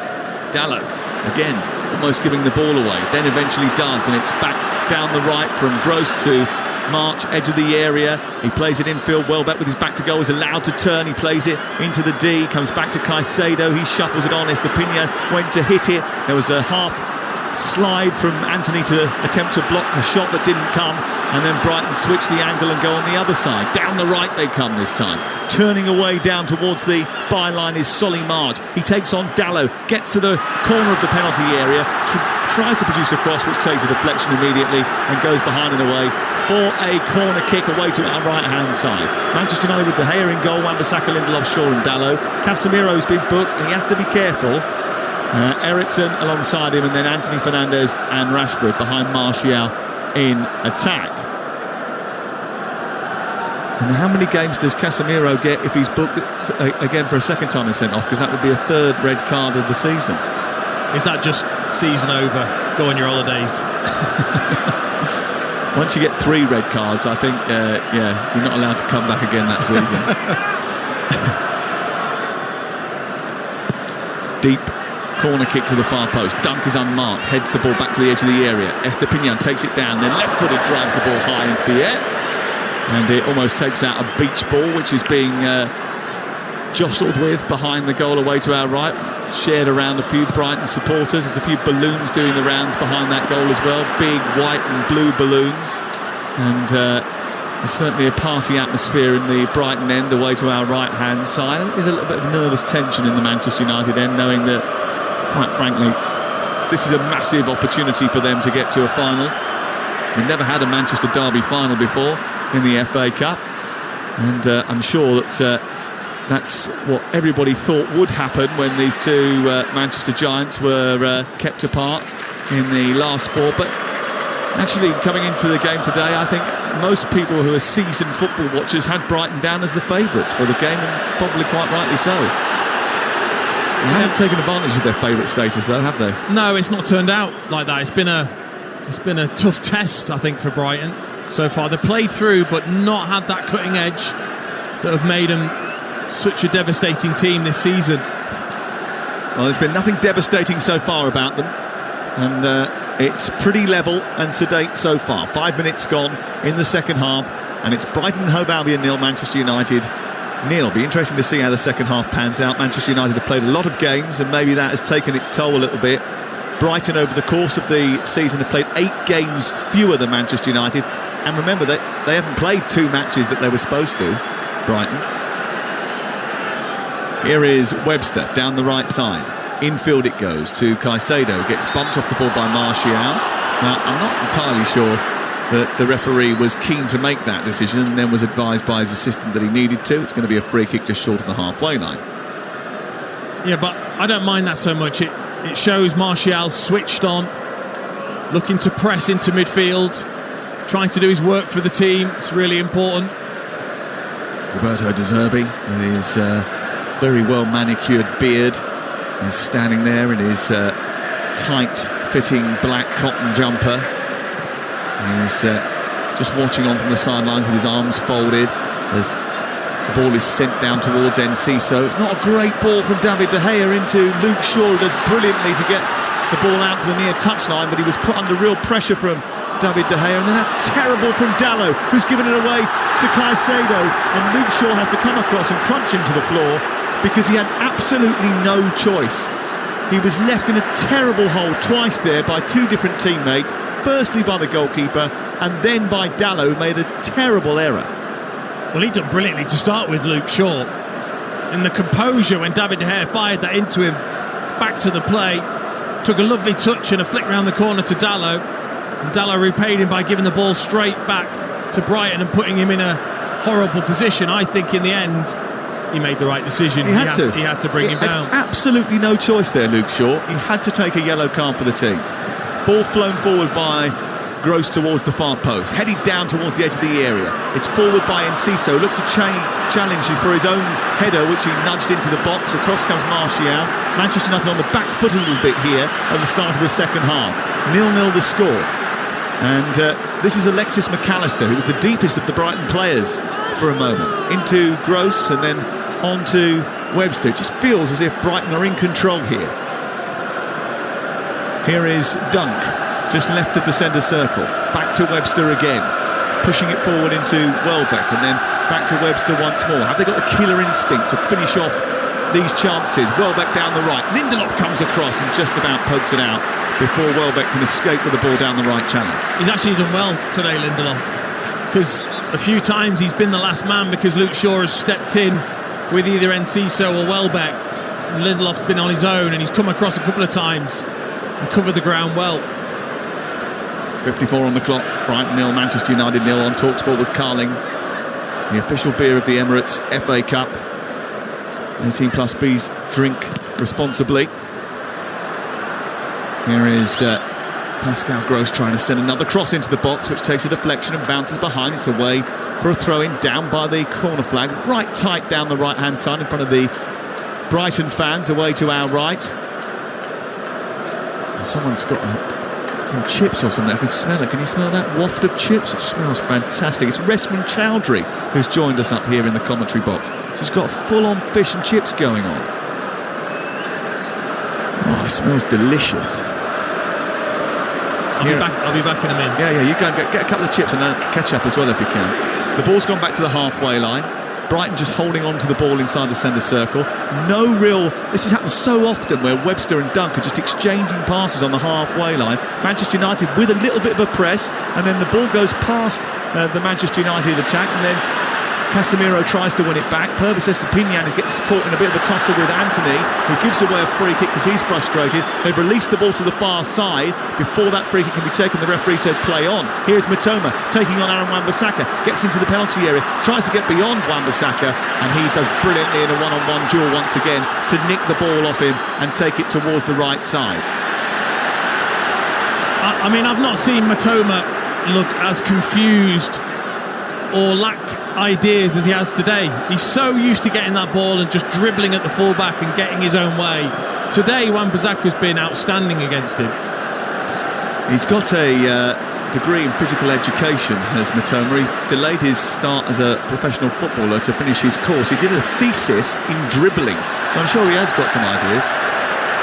Just whether or not he can come up with a conclusion to get beyond Wan-Bissaka is still up for debate. They're giving away a corner, and Lindelof just getting in front of Welbeck, and it's a way for a set piece on this near side. I think they should score more goals from set pieces, Brighton, really, with the height of Webster and the power of Dunk. The ball delivered towards the far post. Webster coming in, heads the ball goalwards, headed clear inside the 6-yard box by Casemiro, comes back towards Enciso, and it's stopped by David De Gea, who thrusts out a big right hand, and Enciso's drive from the edge of the box is thwarted by the Manchester United goalkeeper. Well, they got a mix-up. Dunk and Webster both went for the same ball. It then got headed out towards Mitoma. It then got blocked into the path of Enciso, who strikes brilliantly, but David De Gea, he's one of the best in the world at this. Point blank, flicked over the bar. It's a brilliant save. Excellent save. Another corner for Brighton. Pressure mounting on Manchester United here. 0-0 the score. We await the breakthrough in the semi-final. Right hand in the air on the far side, delivered towards the middle of the 6-yard box, and the header over the top of the crossbar from the arriving and very quickly arriving Danny Welbeck on the edge of the 6-yard box, trying to get in between a clutch of players, but he steered it way over the top of the crossbar. Yeah, it's an awful header. This is a massive chance for Danny Welbeck. It's a great delivery from Pascal Gross right to the back post. Danny Welbeck's there. It's a free header. He gets up away from Martial. He's just going to stick this downwards and past David De Gea. It comes right off the top of his head, nowhere near the forehead. Would you be thinking of making changes if you were Erik ten Hag at this stage? I think his team need to get up the pitch. You know, when you start to drop deep, it's okay. First half, I thought they did well in terms of holding the middle of the pitch. In this second half, they've dropped onto the edge of their own box. They need to get out. De Gea kicking long right through the middle of the pitch. You don't see that very often anymore. Lisandro Martinez usually takes the goal kicks for Manchester United. They usually play them short and square, but not today. High up the pitch they went with that big thunderous clearance, and it comes back the way and out for a throw-in on this near side. 58 gone. Brighton have lost just 2 of their last 17 games in 2023, and Manchester United are going to respond to this turning of the tide by bringing on Fred into midfield. Fernandes trying to win it far side. Onto Anthony, just about gets there. He's got Dunk in front of him. He takes him on, comes in field, left-footed, and drives it goalwards, when really and truly they needed something a little bit craftier than that. A threaded pass, a stop, a wait, and then trying to curl it into one of the arriving attackers. Instead, he just went for the very simple, tried to steer it, just push it goalwards, and it had no effect at all, Dean. No, I thought it was really kind of him just to pass it back to Brighton to keep going and play out. Sanchez just controlled it. That was awful from Anthony. I mean, it was screaming just to be played down the side for Fernandes, who'd made a great run. It was obvious, 2v1 against Dunk. Slip it down the side for Fernandes. It was a really poor decision. Yeah, it's actually been quite noticeable in the attacking third. Manchester United just made the wrong choices when they've got into half-promising positions. 14 minutes played in the second half. That's 59 on the clock, away to our right-hand side. And Manchester United and Brighton are still looking for the first goal in the FA Cup semi-final. Webster forward to Welbeck. Tracked by Lindelof, and then back to Dunk, and Dunk has sent the ball through the middle, and Estepinan's coming from the left-hand side and won the ball with Lindelof out of position. It's played wide to McAllister, then on to March into the penalty area, right-footed shot towards the far corner, tipped over the top again by David De Gea. Yeah, it's not quite as good a save, this one, because it's March who makes a poor decision onto his right foot. It was a poor cross, it was in towards David De Gea. He had to deal with it, but it was pretty simple. But I tell you what, the way Brighton played out then, Dunk played it in towards Welbeck, who laid it off, and Estepinian went as the centre forward. Yeah, he came in from the left side, didn't he? And he found himself in a good position, actually stumbled over the ball initially, and if he'd got his feet sorted out earlier, they would have been early. Here's Rashford at the other end, trying to take on the defender, gets towards the edge of the area, and Webster does his job and manages to kick it towards the near corner. Gross comes across and clears for Brighton, and there's just not enough threat about Manchester United today. There's a threat about Brighton here as the ball breaks on the halfway line. Well, Wan-Bissaka intervenes before Enciso's pass can be taken on by Matoma, and he's bundled his way down the right side. Estupiñán trying to hold him up, but he's far too wily for that. He's gone beyond him, pulled it into the area. It's Anthony who falls over, comes back to Casemiro, doesn't get the shot away. Matoma picks it up and half clears. Back to Eriksson, drives it into the box, needs someone to get a touch on it, but it's Dunk who gets there first. He sweeps it clear, and then trying to escape on the counter-attack. Brighton think they should have a foul. They don't get one. Enciso is told to get up. The ball goes down the right. Anthony stands up the cross. Here's Casemiro trying to get on the end of it. It's over his head, and March would bring it clear and then sent up towards the halfway line. Again, Enciso's gone down, and the referee has continued to play on again. Well, that was a couple of big opportunities for Manchester United. Well, he's ignited, hasn't he? Wan-Bissaka, that was awesome, honestly. The way he won that off Matoma, who looked scared, he then bounced in towards the midfield, made a couple of chops with the ball, got himself into the wide area, bundled down with a little bit of skill on the touchline, cut back a brilliant pass to Anthony, who just wasn't ready for it, miscontrolled it. That was on a plate for him, just to take a little touch and strike and put the finishing touches to the Wan-Bissaka drill. Well, Aaron Wan-Bissaka, he's a big, bulky lad as well for a right full-back, so he's a physical presence, and Matoma was trying to get back at him and he just shrugged him off. He's having absolutely none of it. Estupiñán shrugged him off, having none of it. Coming off is Eriksson. He's being replaced by Fred, just to give them a little bit more power in midfield. We mentioned about the fact that Eriksson just lacked that little bit of fitness and sharpness that obviously is going to take a little bit of a while to come back after 2.5, nearly 3 months out of injury. Yeah, and I think also with Casemiro being on that yellow card, I think he needs almost a bit of protection from himself and someone alongside him that's going to put that work in to keep Brighton out.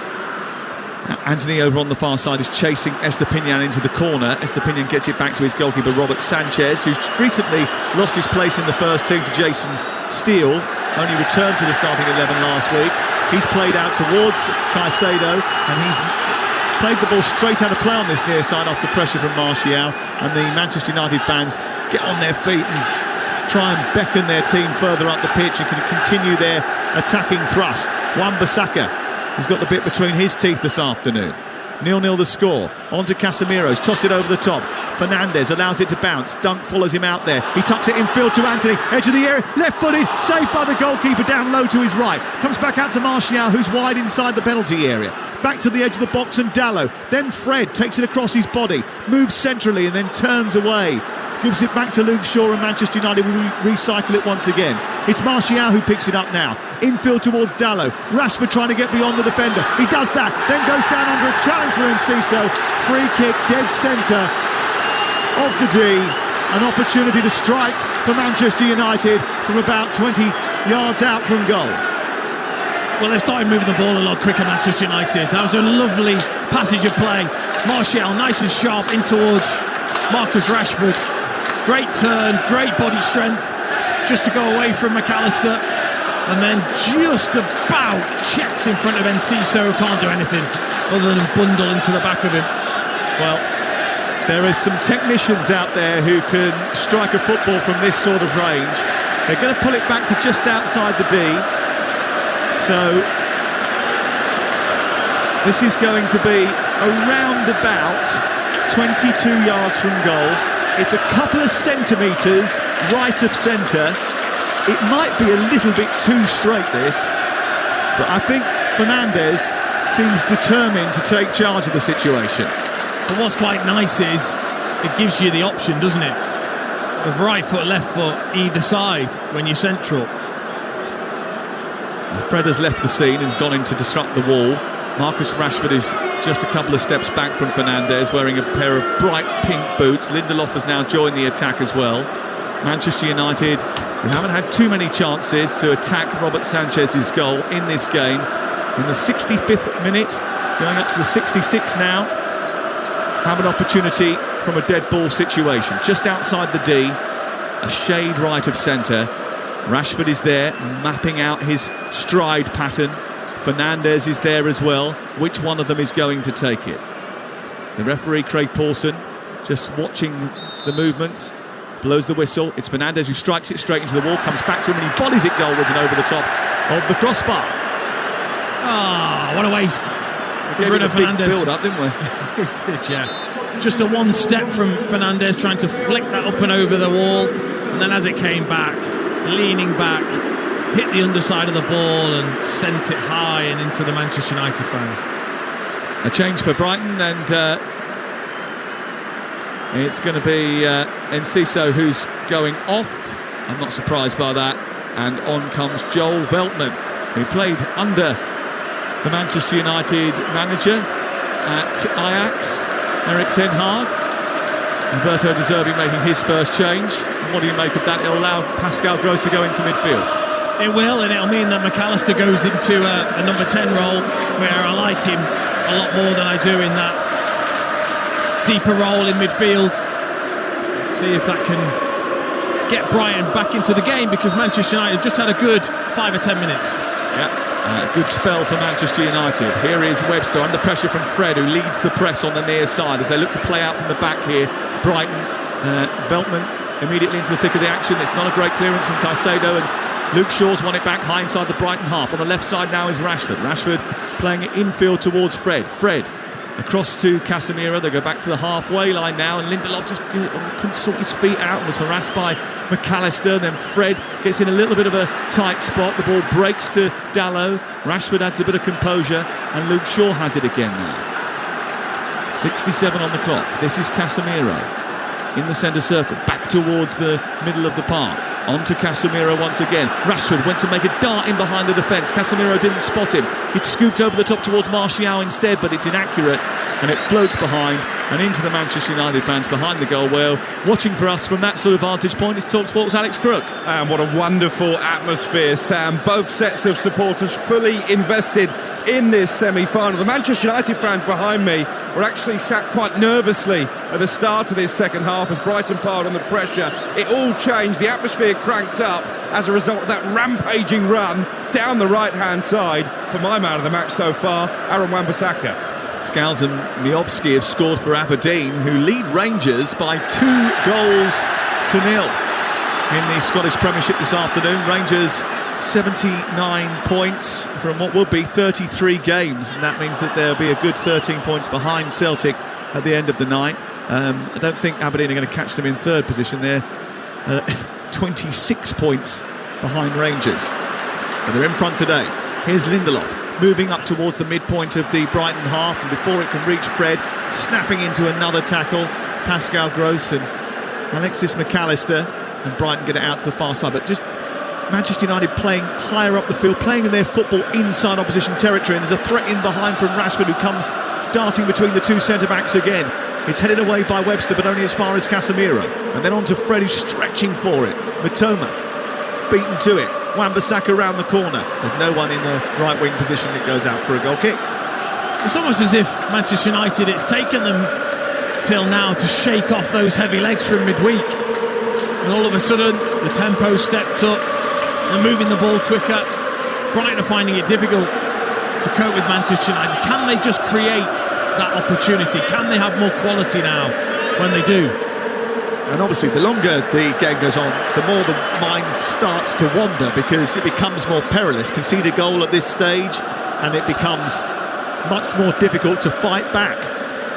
I mean, we talked before the game about the mentality. Have Brighton been as good as we've seen them in recent weeks? I don't think they have. They haven't been quite up to the level that we've seen. I think De Zerbi knows that as well, which is why he's stalking around inside the penalty area, the technical area. The ball has been sent wide out towards the left. Martial trying to chase down by the corner flag. He gets there, keeps the ball in, plays it against Veltman. Now they think that the ball's gone out of play on the near side for a throw-in, but he wanted a corner kick. The referee has given that throw-in. I thought Martial kept that in, to be honest, as did every single Manchester United fan in front of us. The referee's assistant is back on the halfway line all the way down the pitch. Ball tossed in by Joel Veltman down the right side towards Solly March. And it goes through to McAllister, who takes it out of play. It's away for another throw-in to Manchester United. 0-0 the score. And the Manchester United fans start to sing about their ownership once again. Still no word on what's happening with that. It's a long process which seems to have been quite drawn out, really. I think their position on it is pretty clear. And the destination in this game is not clear. 20 minutes to go. Talksport live at the home of English football, Wembley Stadium. Thumped upfield by De Gea. Looking to try and release Rashford. It's away by Veltman. I mean, if you're Erik ten Hag, you're thinking now, this is the period in which we've had our best period of play. We've got to make the most of it. Yeah, you feel as if you score now, you take the game away from Brighton, and how can they then respond? Well, Adam Webster's just been slightly over-aggressive with Anthony Martial. Martial's gone down, and the referee's given a free kick just in front of the centre circle. And a few of the United supporters, once again, a little bit upset that a yellow card didn't come out. And they think that Webster's been a little bit lucky to avoid that. The only yellow card so far for Casemiro and Shaw. Yeah, he's got away with a few, hasn't he? Webster in particular. I think that's been pointed out to Joel Veltman. Yeah, but they're camped, Brighton. They're camped in their own half. This is the first time we've seen this, isn't it? Over the course of the afternoon. Well, it's a sustained period of pressure that Manchester United have got them under. Manchester United looking for their first FA Cup final since Jose Mourinho took them there in 2018. Brighton and Hove Albion haven't been to a final since 1983. The last time they were there, Margaret Thatcher was the Prime Minister. TVAM had just started. CDs had only just gone on sale. And Manchester United fancied a cup double that year. In the end, they lost the League Cup final to Liverpool and beat Brighton in an FA Cup final replay 4-0. Brian Robson, Arnold Mooren, the 18-year-old Norman Whiteside with the goals. In the first game, there was that famous line from Peter Jones from the commentary. And Smith must score, as Gordon Smith saw his effort, rather tame effort, saved by Gary Bailey. Here come Brighton into the penalty area. Welbeck slashes at a effort, but the ball had already been taken from him by Lindelof, and he ended up kicking through and hitting Lindelof as he pulled the trigger, and he hurt himself in the process, I think. Yeah, he did. I don't think he saw him. Lindelof did really well to read the situation, as Danny Welbeck just laid it off towards Pascal Gross and then darted in behind Casemiro. Didn't follow the run of Welbeck. He took a touch, and then Lindelof came across and he just clatters into him as he attempts to strike towards goal. He then kicks into Lindelof's leg. Lindelof fine. And he just seemed to twist his knee as he went down there. Yeah, just sort of almost wraps his leg around Lindelof's shin. Not pleasant.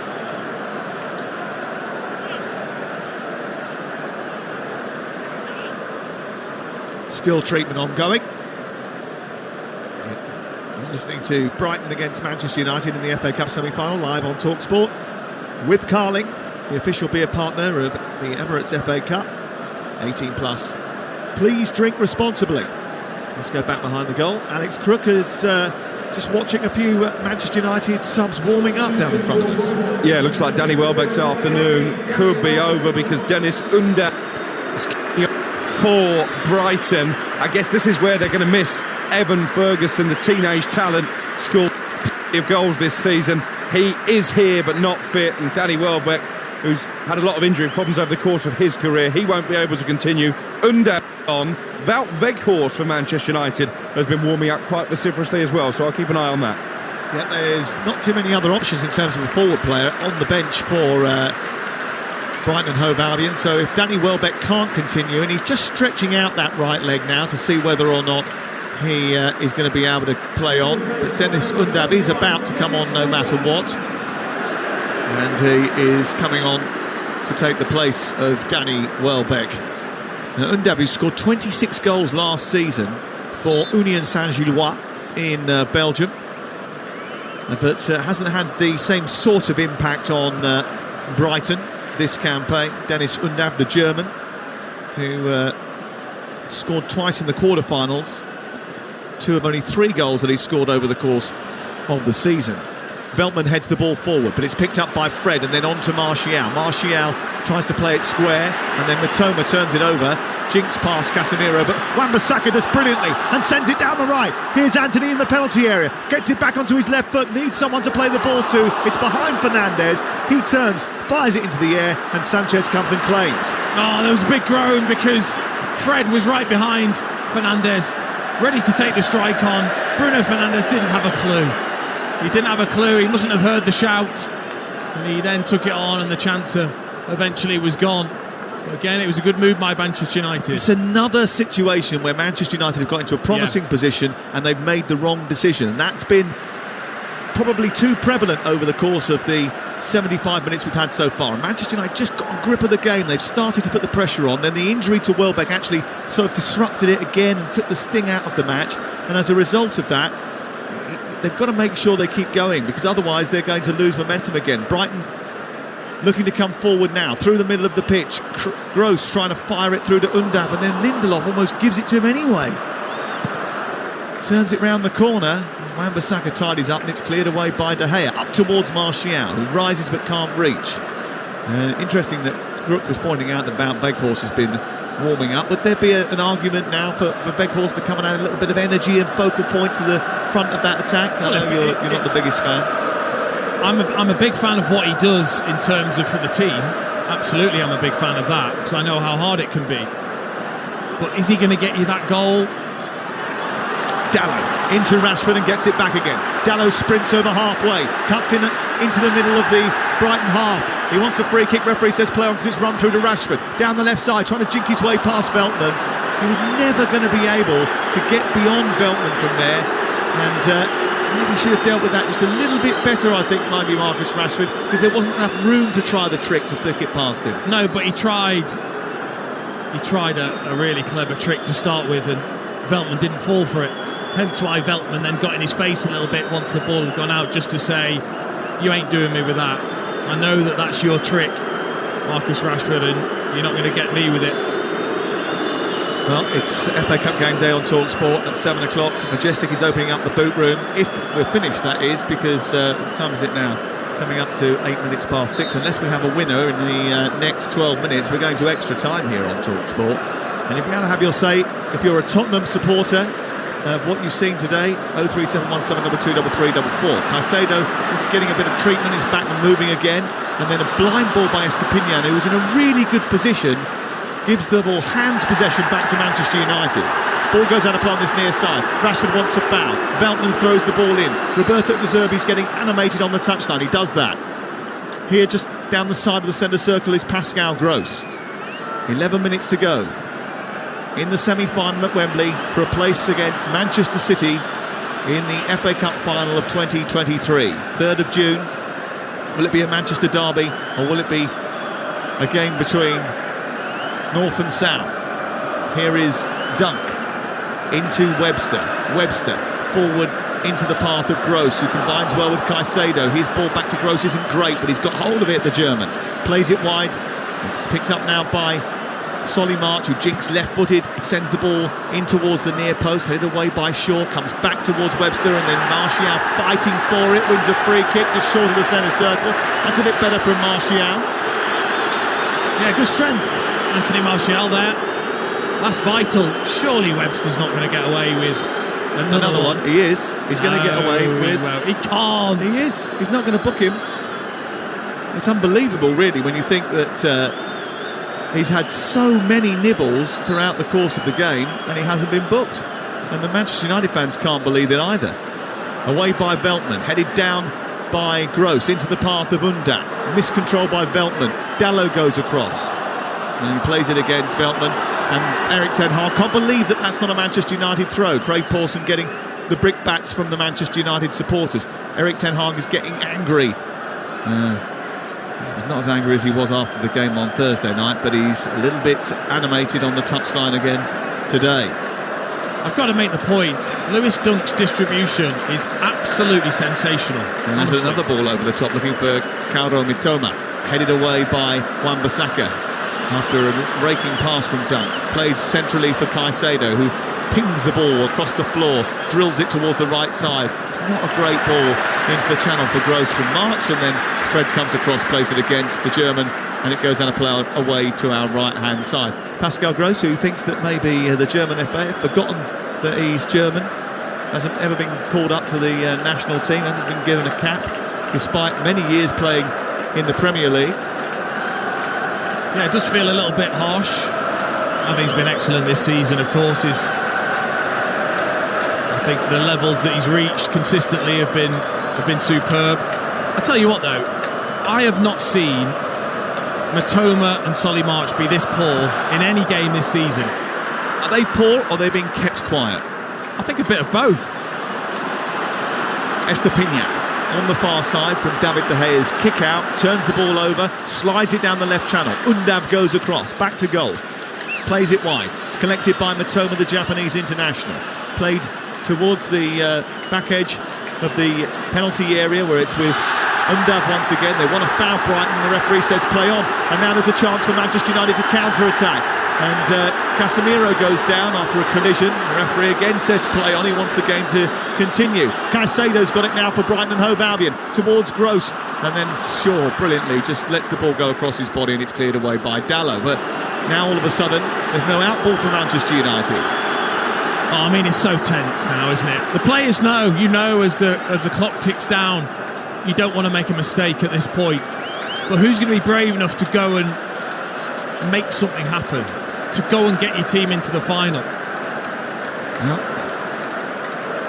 They've only failed to score once in the last 19 matches, Brighton. Here is Solly March on the edge of the area, travelling infield, trying a shot, down to the left-hand side, double save from David De Gea, who gets a big hand to it and then goes in with Pascal Gross, who was sliding in to try and put in the pieces, and he got up really quickly and denied him the chance to do so. Good goalkeeping. Yeah, I was just thinking Solly March was just going to make me eat my words as he jinked inside onto the left foot, past two players, and then rather than going for that far corner, he reversed it low to David De Gea's left-hand side, who got down brilliantly. And then, how quick. Goalkeepers are so good at this, by the way. They get down really quick, and then they just spring up off the floor to then go and collect. And he's brave too. Yeah, he went springing full stretch, didn't he, to stop that initially. And then he used his sort of hip to propel him into the air, just to get the ball into his arms at the second attempt. A little chest pass from McAllister, tries to send Undav away. It's away by Luke Shaw and up over the halfway line. It is really tense. It's been a chess match throughout the course of the 83 minutes we've had so far. De Zerbi hasn't been able to find a way to get his attackers firing. He's brought Welbeck off and brought on Undav. They've already lost Ferguson to injury. Welbeck may have picked up an injury in the game. Jadon Sancho's going to try and come into the game and unlock the door for Manchester United now as we approach the last knockings of the football match. Anthony Martial, still the lead striker for Manchester United. He turned the tide in the semi-final against Everton here in 2016. He scored an injury time winner in that game. Another thing that Wan-Bissaka's done brilliantly is when Estepinian's made that darting run, trying to get in behind the Manchester United defence, he hasn't gone in, because he knows that's what they're trying to do, to then release Mitoma. So he's just stayed in his position, thinking, well, I can go and cover because I've got the pace to get there, but stopping that ball going out to Mitoma, it's been really clever from him. Yeah, he's stuck in his slot, hasn't he, over the course of the game. Yeah. Sancho about to come on, preparing to enter the fray in this tense and tight semi-final. Oh dear, Gross has just played a reverse ball down the left side, thinking that that's where Estepinian was going to run, and it was well behind him, and they've basically wasted a clear opportunity to get the ball into the box. There was a tug back on the far side by Estepinian. The free kick's gone Manchester United's way, and that was absolutely wasteful. Yeah, I mean, it's just so frustrating for everyone, isn't it? When you've got that opportunity to put a decent ball in, you try something clever and it doesn't come off. Sancho on, Martial off, so I'm expecting Rashford to go through the middle now for the final few minutes and possibly extra time in the game. And remember, Laura Woods is back on Breakfast with Rangers legend Ali McCoy from 6 o'clock tomorrow morning. And if you fancy something a little bit different, Chris Evans' breakfast show is on Virgin Radio at 6:30. They had Niall Horan on last week in the Virgin Radio breakfast show. You can listen to it on your smart speaker. Just ask your smart speaker to play Virgin Radio. Get Virgin Radio on DAB, or you can download the app as well. We've got loads of live football for you on Talksport over the next few days, including the games on Tuesday and Wednesday and Thursday night from the Premier League. There's a huge one on Tuesday night from the Premier League, Leeds against Leicester. I'll be there for that one. And then Arsenal against Manchester City at the Etihad Stadium on Wednesday night. A title decider, possibly. That's live on Talksport on Wednesday night. Rashford thought he was fouled over on the far side. He had his ankles clipped. Referee didn't give the free kick, but now has stopped the play so that he can just check on his prognosis. Yes, a sort of silence from the Manchester United fans. They don't want him to be injured again, as he just tried to step across, but he's up. Let's hope he's okay. 81,445 are here today for the FA Cup semi-final. 3.5 minutes to go. And Manchester United, I know that in order to mitigate against any fatigue, they flew straight to London from Spain on Friday, but the last thing that they will want at this stage of the season, they've got a big game against Tottenham Hotspur on Thursday night. It'll be fascinating to go there on Thursday night after what's happened today with Tottenham getting pummeled 6-1 by Newcastle. The last thing they'll want is extra time tonight. Here is Sancho on the edge of the penalty area, trying to move in towards the Brighton box. He's got Dalot on the overlap. He sends a cross in. It comes to Fred. Back to Sancho. Sancho trying to steer a shot towards the far corner. He stopped the ball, then rolled it forward. Tried to curl it under the crossbar, but got too much air on it. There was a little deflection, and it goes over the top of the bar and out for a corner kick to Manchester United with just 3 minutes remaining. And that's where they want to get Jadon Sancho, in around the penalty area when the play's slowed down. Very, very good at just manipulating the ball, and it was a good block by Solly March in the end. All the talk before the game was about how Brighton were the favourites and Manchester United were having real problems, but they've got a chance here to get the ball into the box. It's swirled to the penalty spot. It's headed away by Brighton, and now maybe they can come on the counter-attack. It's up towards March on the halfway line. He looks to come in field, and United do very well to get back into shape, and there was not enough pace in the counter-attack from Brighton. They just didn't get on the front foot quick enough to punish United, who was scurrying back from the corner. And you know why? It's because Matoma faced up and saw Wan-Bissaka and just stopped and slowed everything down. McAllister jinks towards the edge of the area, plays it down the left side. Undav trying to get there, but Wan-Bissaka gets in front of the German and puts it behind and away for a corner in the 88th minute of the semi-final. Now Brighton have a chance at the other end to try and do something special and earn themselves a place in the FA Cup final. When you're defending all these situations at this moment in the game, it is about concentration. It is about organisation. Do your job. Do not switch off. There's 3 blue and white shirts lined up on the penalty spot. There's one next to the goalkeeper. There's one on the edge of the 6-yard box. There's 3 lined up on the edge of the area should they decide to be cute and go to the edge of the box. They've got to get the delivery right here. Pascal Gross is going to take it for Brighton. It's in towards the near post. It's headed away by Rashford. Further clear it is by Sancho. Hooks it towards the near side. It will go out and away for a throw. And it wasn't the best delivery from Pascal Gross. It's the one area of the penalty area where there wasn't any blue shirts. It was awful, wasn't it? Again, got to hear it so many times. Why can a professional footballer not kick the ball in the area they want from a dead ball? And it's a great question, and I haven't got the answer. Yeah, but we all know what it's like, though. You can stand there all day putting in great crosses, and then when the pressure comes to you, step up to take it, and you always miss kick it. Here's Mitoma into the penalty area, back to goal. Undav tries to turn. Lindelof manages to dig out the clearance and send it towards the near side. And it's back by Veltman into the middle of the Brighton half. And again, we're 20 seconds away now from extra time in this cagey, tense, tight FA Cup semi-final, where nothing really has gone to plan properly for either team. Estupiñán trying to break down the left side, plays it against Anthony. and it goes out for another corner, and all of a sudden the Brighton fans just turn up the volume away to our right, hoping that for the first time in 40 years they can get to a cup final.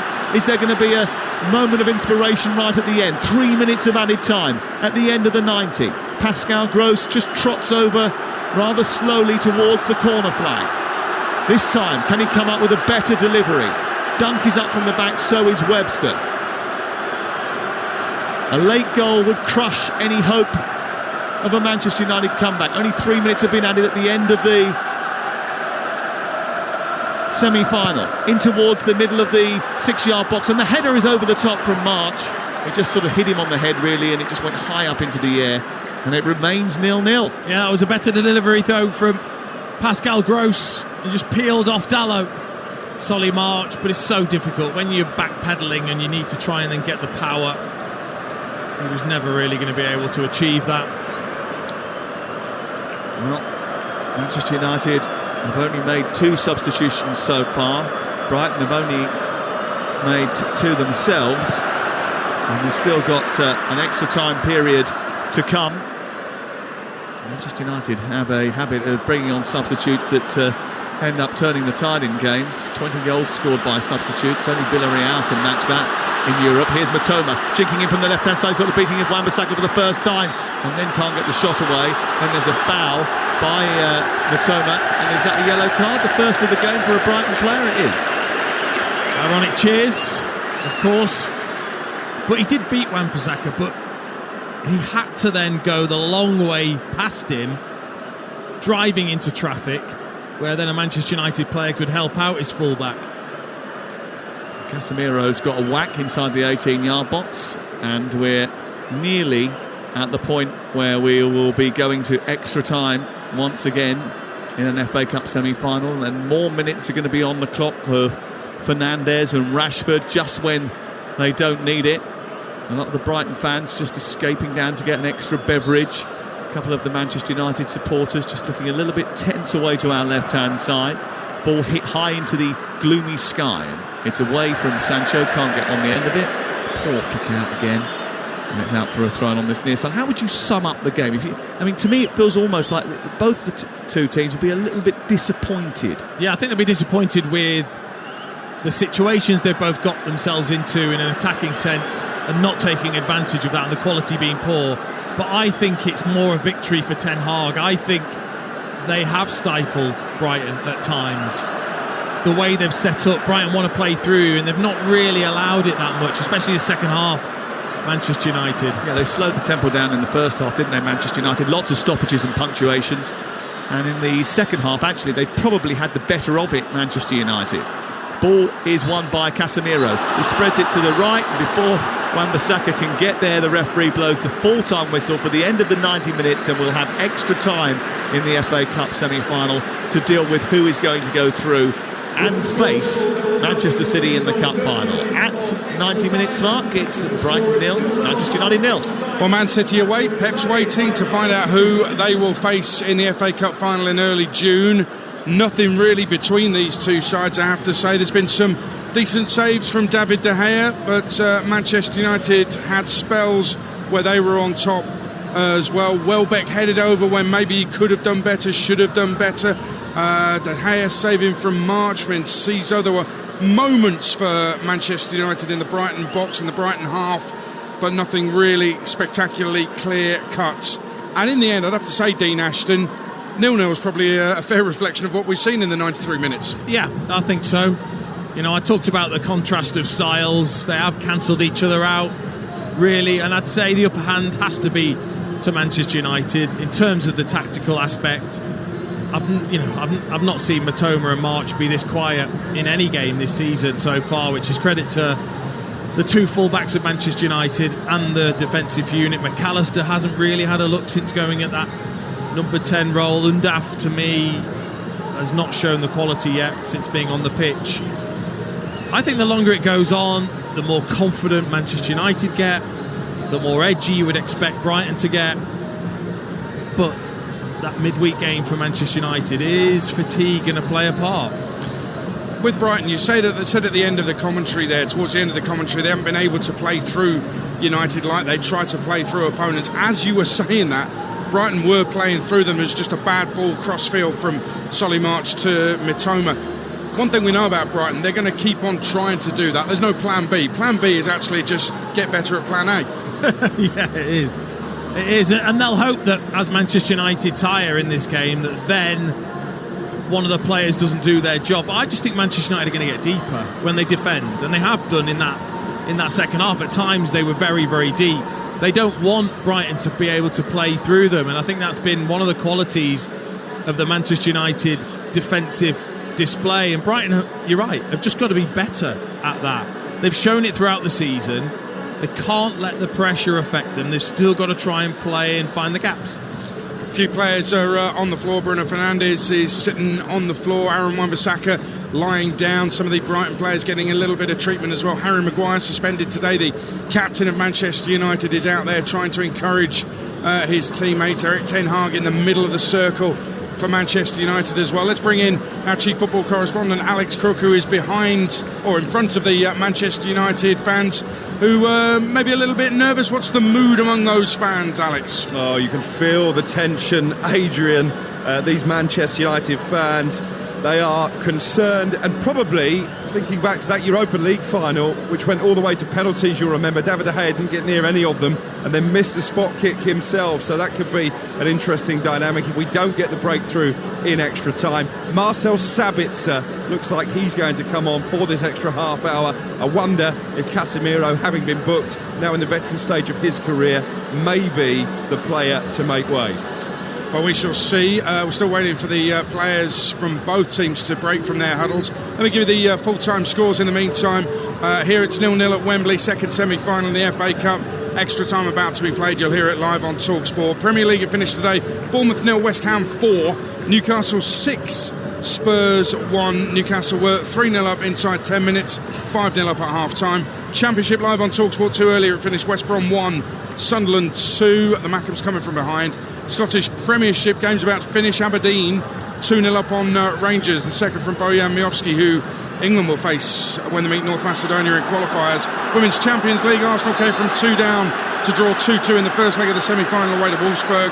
And in the Women's Super League, Liverpool 2, Brighton 1, Reading 2, Everton 3, Spurs 3, Aston Villa 3. And it's congratulations to Bristol City, promoted from the Championship to the Women's Super League after a 4-0 win over Charlton. Over 7,000 fans at Ashton Gate to witness that. Majestic and Darren Ambrose await your calls when we're done here at Wembley, but we're not done yet. We need a winner to face Man City in the FA Cup final. And live on TalkSport, here comes extra time. It's Brighton 0, Manchester United 0. Here's Dean Ashton and Sam Matface. Well, you mentioned the Villarreal shootout. Well, Alex Crook mentioned the Villarreal shootout. Only Rashford, Fernandes, Fred, Shaw and Lindelof are remaining from the penalty takers that night. All of them scored. Everyone scored, apart from David De Gea, in that epic shootout. Manchester United probably won't want it to go that far, nor will Brighton, but both teams looked a little bit tired in that second period. Manchester United having an arduous chip to Andalucia in midweek. Brighton haven't played as many games as Manchester United, but it's been a long season, and you just wonder who's going to blink first. Big chances for Brighton in that 90 minutes, including that header from Welbeck, which was probably the best chance that they created that didn't hit the target. De Gea had to make a couple of big saves as well from Enciso and from McAllister. Not enough chances for Manchester United in the game. 0-0 into the first period of extra time, and the change, Anthony out and Sabitzer in. And Sabitzer, who scored 2 goals in the first leg of the Europa League tie against Sevilla. What will that do to the change of formation? Because Sabitzer will definitely play centrally. He will. I think alongside Fred, just ahead of Casemiro. It means Bruno Fernandes will go out to the right-hand side, which I don't mind, actually. I think when he picks up that position, he can pick a pass across in that area. Sabitzer again giving that energy. Anthony wasn't happy, by the way, when he went off. He threw a few bits of tape and scuffed the floor with his boot. I don't know why. He was rubbish. You say it like it is, yeah? Whatever you do, don't sit on the fence. Here's Matoma down the left-hand side. The only thing that worries me, here is Estupiñán inside the area, cleared away by Lindelof. The only thing that worries me about Fernandes coming out to this right-hand side is the fact that occasionally this season, when he's been asked to do a wide position, he doesn't give as much coverage to his fullback.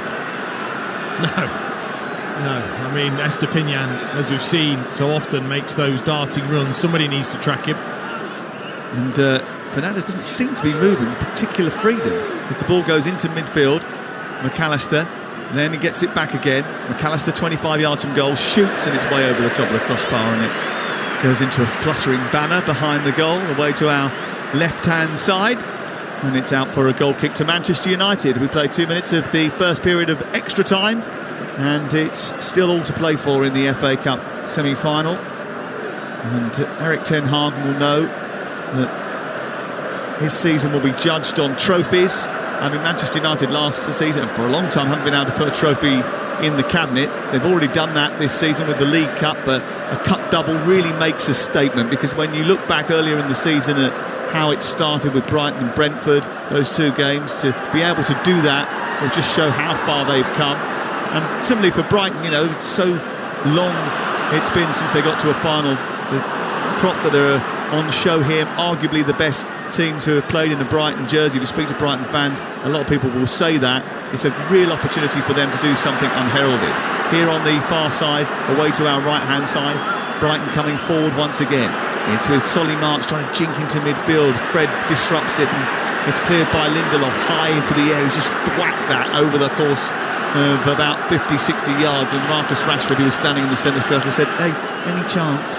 Yeah, I mean, there wasn't any composure there, was there, from Lindelof? But Solly March again, so obvious that he's going to come in on his left foot, comes into traffic. It's what Manchester United want.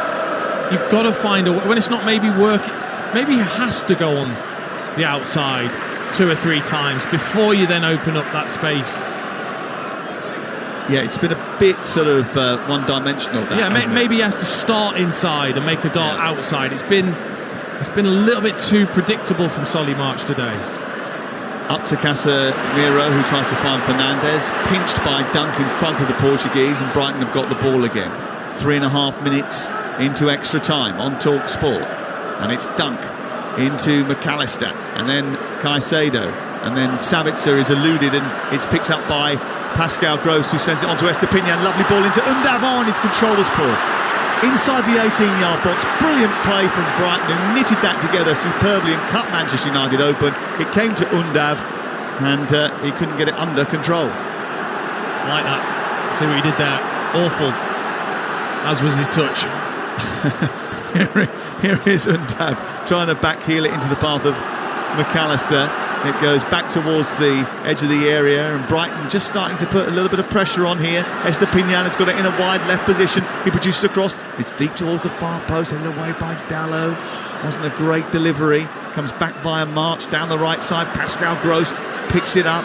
He wanders towards the edge of the area. Little Cruyff turn to get the cross in. It's a good one towards the far stick. Just maybe a little bit heavy for Matoma, who turns and sees the ball just skip off the turf and out for a throw into Manchester United on this near side. Quality in front of goal has just been not good enough. Yeah, exactly. I was just about to say that the quality in the final third has not been up to what we've expected of these two sides, and it's just been the one thing missing, because it's been a decent game. It's just lacked that cutting edge. There's a bit of cutting edge from Undav. The problem is he's cut the edges off of the legs of Casemiro, who's gone collapsing to the floor, and it's going to be a free kick from deep inside his own half for Manchester United. And again, he looks towards the bench and still out Weghorst. He can't get a game, but he's basically been working through 95 minutes warming up. Pick me, Gaffer, I'm ready if you need me. Distance covered, he's right up there.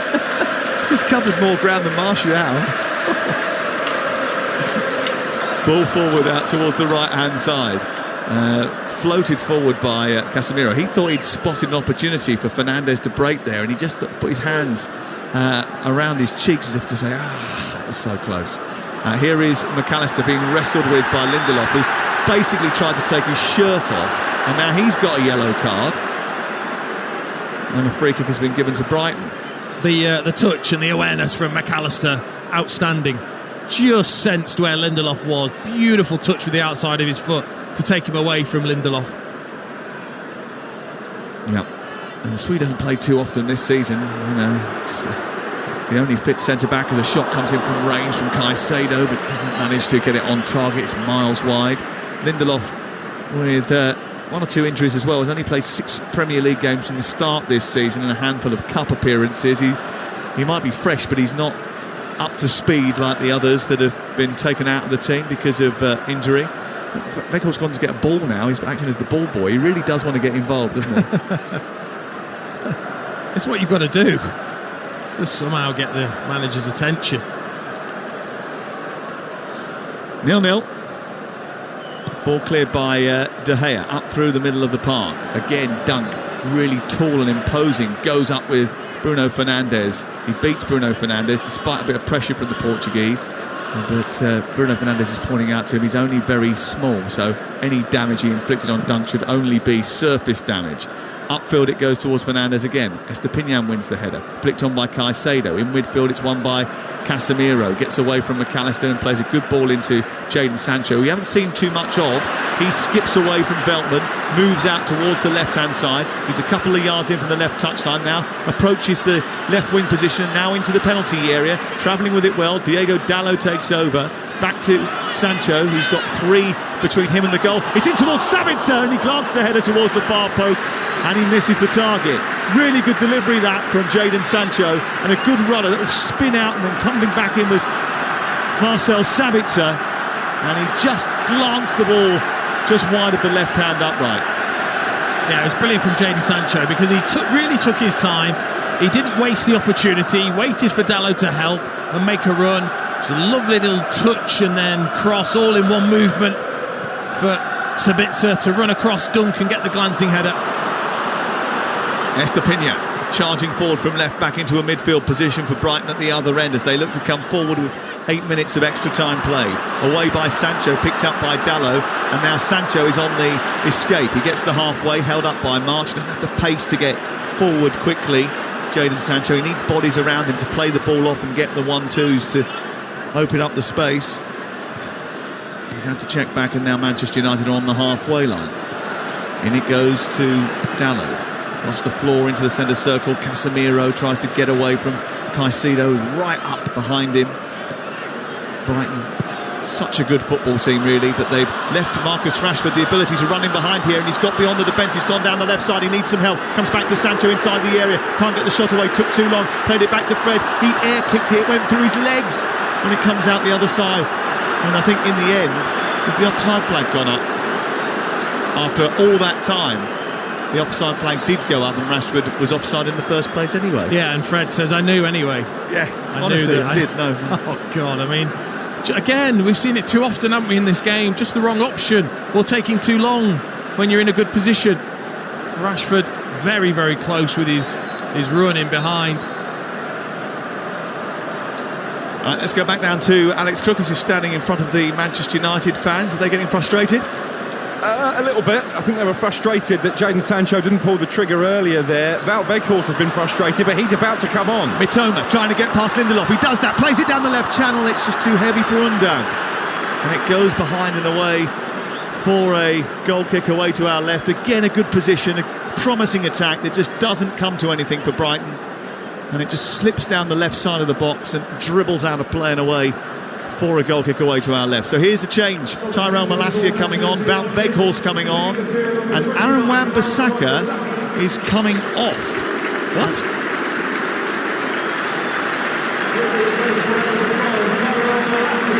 Also coming off, the captain, Bruno Fernandes. Not sure whether that's a problem with fitness or whether that's a tactical decision, but Malacia's going over to the far side. Dalot's coming over towards the right back. The armband's going on to David De Gea's left arm, and Wout Weghorst is going to go up top. Now, I suppose that means that Sancho's going to come out to the right, Rashford's going to go to the left, and Weghorst will go up through the middle with Sabitzer as the one supporting him. Yeah, I think you're spot on. I'm surprised. Unless there's an issue with Wan-Bissaka, I'm not sure why you would take him off. He's been brilliant against Matoma. He's been your player of the match, hasn't he, so far? I think he's been outstanding. You know, he's kept Matoma so quiet. Well, that was an odd call, but there might be some method behind it. 12 minutes gone in the first period of extra time, and it's 0-0 between Brighton and Manchester United, and it's been a game of very few chances. Danny Welbeck has missed a header, McAllister and Enciso forced saves from David De Gea, and really Manchester United have only got into promising moments. Bruno Fernandes had the best chance, breaking into the box and steering it wide of the right-hand upright. Apart from that, there's been very little goal-mouth action. Ball robbed. Casemiro had it taken off his toes by Undam, who turns the ball over and scampers into opposition territory. His ball out to the wide left is poor, though, doesn't reach Matoma, and now it's 4-on-3 in Manchester United's favour as the ball's turned over. Sancho needs to deliver the ball right. He does. Into Fred, who's got space to run into inside the area. Slides it across the face of goal. It misses Weghorst, who was too far in front of him. Slides through the 6-yard box and goes out the other side. Rashford tries to jink his way into the area. It's a brilliant challenge over on the far side by Veltman. Too clever for that, and then he's given the ball back on the edge of the area. Stretching for it was Casemiro. That was dangerous, and now the ball's run loose, and Caicedo is galloping forward through the middle of the park. He plays it wide to the left. It's a bit stretched now as Matoma reaches the edge of the penalty area, chops towards the left-hand side, and then just hesitated far too long, didn't know what he was going to do with it, and then just hit the ball off his left foot onto his right, and it goes behind and away for a goal kick. He's been so poor, Matoma. Such a good player, but today just has not been his fluid self. He's, you know, Wan-Bissaka has made him question himself. You'd think he's just hesitated too often in this game, and you think now up against Dalot he'd really go at them, and again maybe just a miscommunication there between himself and Estupiñán. Well, that just highlighted at the other end what Manchester United need in the summer, isn't it? A poacher, because that ball from Fred was deliciously through the 6-yard box and there was no one to tuck it home. No, Weghorst was just a fraction slow in getting there. Looks like a head injury, which the game has to be stopped for, so Brighton just checking on the progress of Lewis Dunk. And Moises Caicedo's had a few issues as well, looks a little bit stiff, and it's getting to that point where limbs are starting to tire and nerves are about to fray, because penalties is only 16-17 minutes away. Weghorst and Dunk. I mean, Dunk's had to deal with Rashford, he's had to deal with Martial, now he's had to deal with Weghorst. But three very different profiles of striker in one afternoon. Exactly, yeah. Proper 3-course meal for Dunk. And took a big old elbow straight to the schnoz. Yes, unfortunately it was Weghorst tucking into him.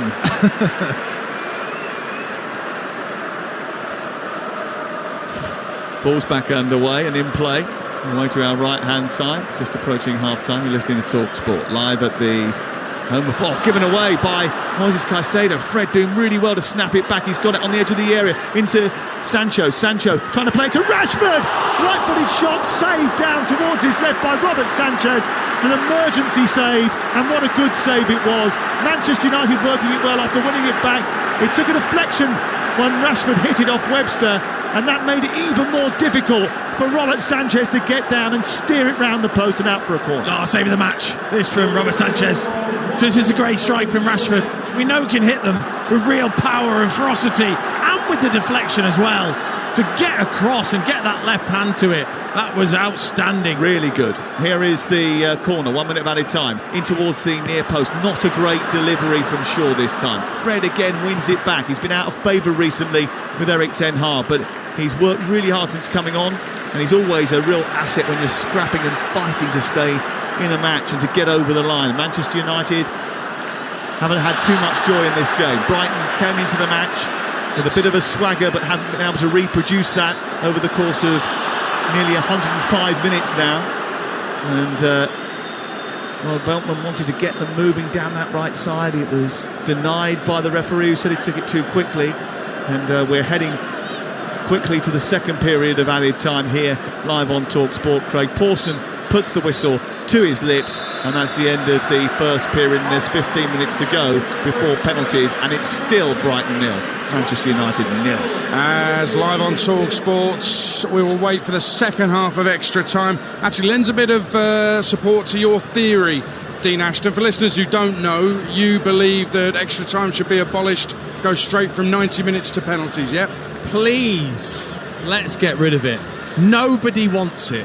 If there's anyone out there that really loves it, please get in touch. It's awful. And you're right, Caicedo, he looks like me on a Sunday morning. I mean, he can, because he's played 90 plus, I mean, he can barely move. And I'm feeling for him. Good players have had to go off because they can't cope. So I wasn't persuaded at first, and then I realised you're absolutely spot on with it. It has to change the rules. Well, and you make a great point. The players for themselves to put it in is hard. And why do we want to see them have to suffer to get through it and show how strong they are? I'm not bothered about seeing that. You want to see the best players on the pitch for as long as they can at their physical best. Not to see this where they're all struggling and stretching their calves and trying to fight their way through it. And we'll probably end up at penalties anyway. True, we probably will, but I mean, Rochdale got relegated to non-league for the first time in 102 years yesterday. 3 years ago in goal for them was Robert Sanchez on loan from Brighton, and United would be one up but for that save a moment ago. That was actually special from the Brighton keeper. It was, because the power was there from Rashford. The direction with the deflection was putting it right in the corner, and then with the little monitor in front of us, we saw the slow-mo replay. His hand had to be so strong. You sort of see it sort of reverberate as the ball hits it and flicks it wide. It was a brilliant save. The Wan-Bissaka substitution was odd, but I'm still wondering how on earth Lewis Dunker's only got one England cap. Left-sided, right footer. He's been absolutely on top in this game. He's been a joy to watch, and he's one of the reasons why it's still goalless heading into the second half of extra time. Brighton 0, Man United 0. Let's see if we get a winner from open play before a penalty shootout with Dean Ashton and Sam Massface. Yeah, well, this is where everybody starts to think about the possibility of penalties. Some start to worry about the possibility of penalties, but can someone take the game by the scruff of the neck before them? Weghorst chasing down a loose ball. Sanchez plays it tidily out towards the edge of the 18-yard box. It's Fred who heads it on towards the edge of the penalty area. Webster manages to get it clear, and it's out only as far as Luke Shaw, who's joined the attack here. Fred rolls it against Undam. That goes out of play on this near side, and away for a throw. It's clever from Fred. And it has been an intriguing match, hasn't it? The quality at the top end of the pitch, maybe not perfect, but you've got to give credit to the defenders as well for the work that they've done in stifling the two attacks. As Manchester United look to force a corner, that was definitely a corner, surely. Well, it was from our view, because we've got a great angle of it here. Felt like it was anyway. The referee has given a goal kick. But you're right, we can sometimes glaze over the fact that two teams have been brilliant defensively, and they have today. It has been a strategic game, and no one has taken advantage just yet. And Brighton have the ball deep inside their own half. Lewis Dunk, very good player, receiving it from Robert Sanchez, striding forward now, being chased by Weghorst, goes back towards the midpoint of the Brighton half, and Webster pushes it forward, moves up towards the centre circle. He's got Veltman on the right-hand side, hugging the touchline. It goes into Solly Marsh, who just took the attention of Malacia away, and then it's won by Casemiro in a thick-set midfield. And then Fred tries to poke it. It's away by Caicedo, and then it's picked up by March and played in by Undab, and then March trying to get his shot away. Fred's doing his best to keep him at bay, and the shot comes in, and David De Gea with safe hands grabs the ball into his chest. Another good bit of play by Brighton. Yeah, patient from Solly March. Waited and waited to take the strike on until the chance was there. It was a decent strike, but that close to David De Gea, he'll always mop them up. It was just really interesting to watch Veltman hug the touchline on this near side. Because he was so far wide, Malacia was just a little bit distracted, and in that moment March could just dart in field. Well, I always think as well, I think the best players are problem solvers. So when you come up against a player that's got the better of you and stops you doing the things that you're very good at, you've got to find a different way to get success, and that might be in a different positioning. Gross loses the ball in midfield. Fred turns it over, and then it's fired by Sabitzer to the far side. And then midway inside opposition territory, the ball's helped on by Sancho into Dalot. Dalot trying to take on Matoma. He gets to the byline, produces a cross. It's over the head of everybody. And Rashford is now chasing to try and keep it on this near side. It's not going to get there. It goes out of play, and it's away for another throw-in.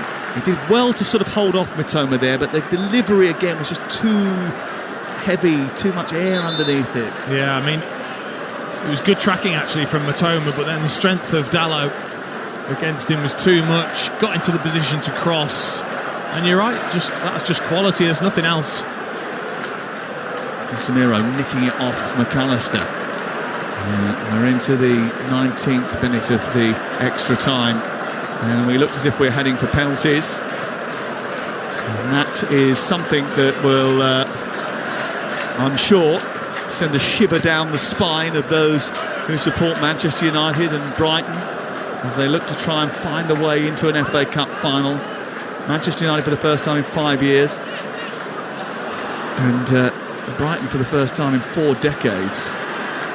Ball sent forward by Brighton, dealt with by Lindelof. Actually, to be fair to Victor Lindelof, after being out on the sidelines for so long, he's had to produce a decent performance today to get through the game. He's done quite well. He's got better actually as the game has gone on as well. I thought second half of normal time, I thought he was very, very good at covering the space in behind. Luke Shaw's again has just fitted into that left-sided centre-back position beautifully.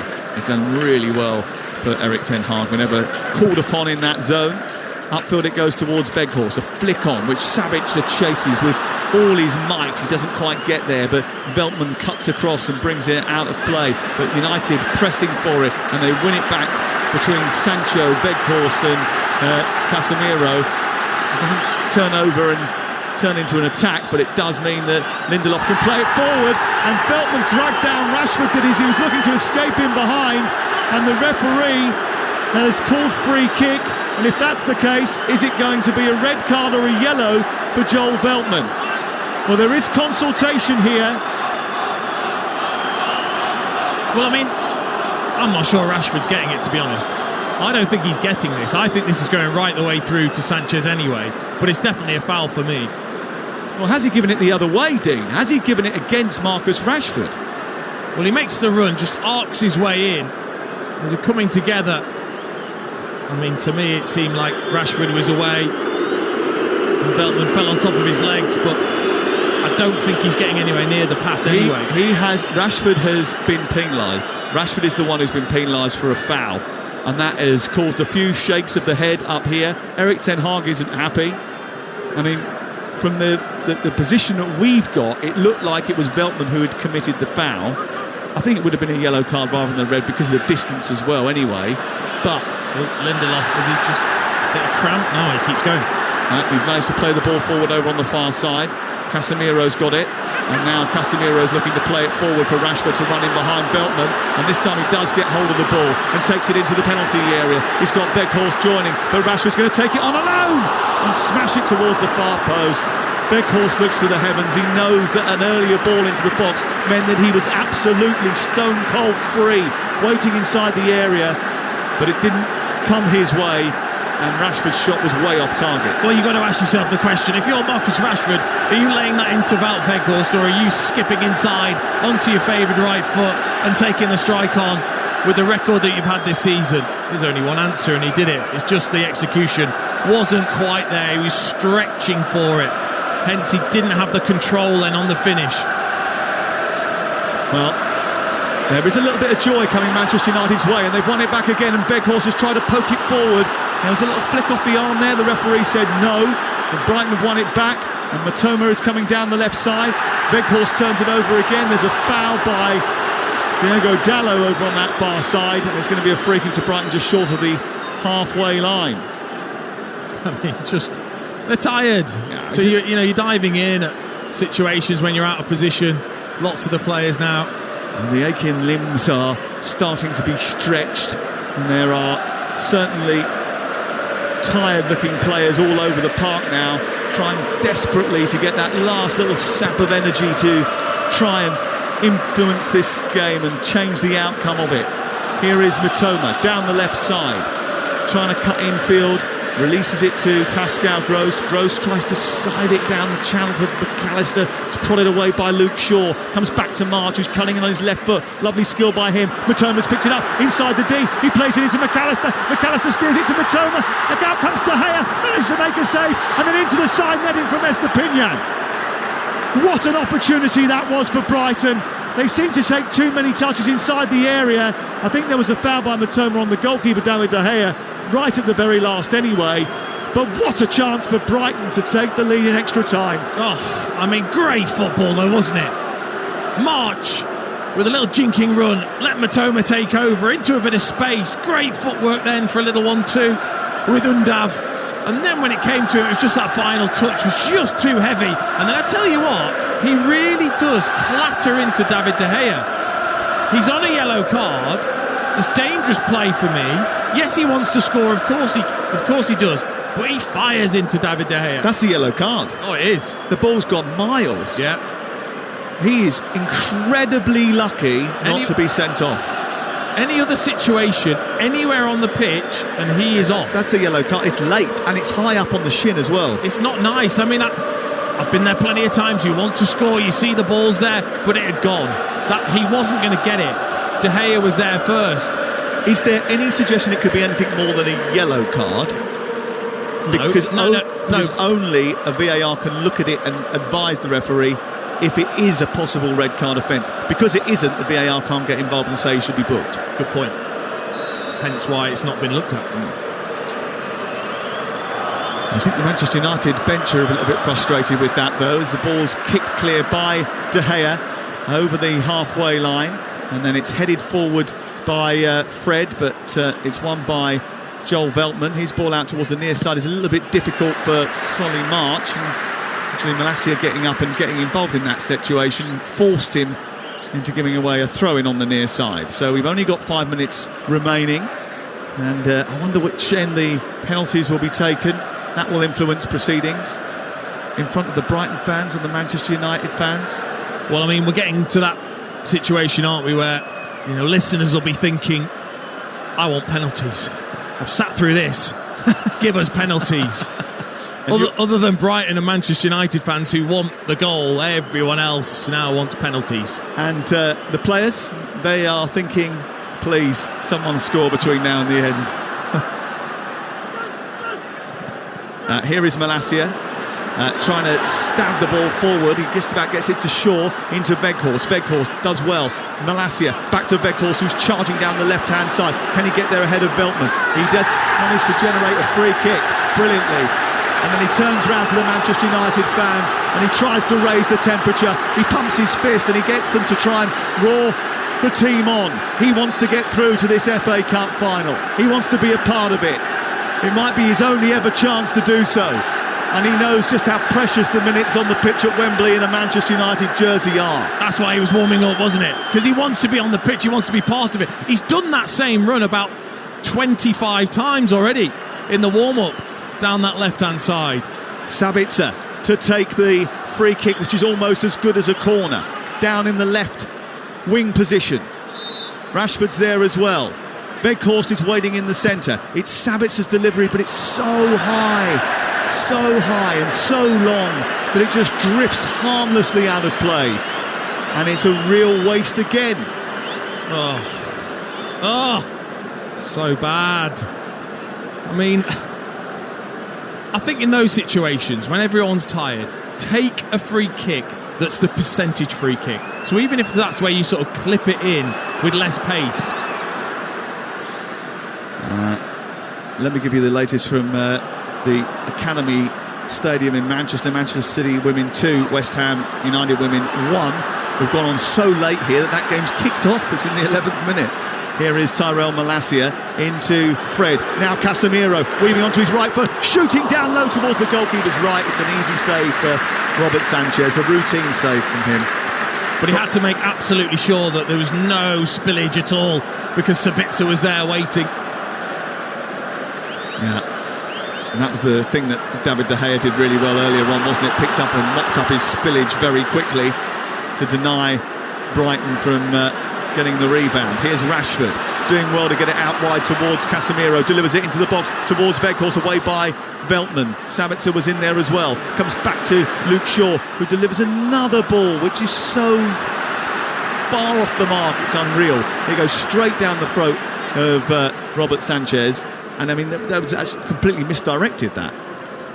I mean, yeah, it's just the level when it's come to that final pass or cross or shot just hasn't been there. Well, it looks like a penalty shootout is going to set up either a Manchester derby final for the first time or a North versus South battle. Pep Guardiola, big admirer of Roberto De Zerbi and the work that he's done with Brighton and the work that he's done previously. That would be an intriguing affair and a wonderful game, I'm sure. And it'd be a brilliant occasion if it was a Manchester derby too. We've got a lot to look forward to. Here is Estepinian's cross into the centre, flicked away by Fred and out towards the near side. You can have your say with Majestic straight after the game. 03717 223 Solly March has twittered away from Malacia. He's got past Fred. He sent it into the near post and it's hit the side netting after a deflection. It's out for a corner to Brighton with 1 minute to play.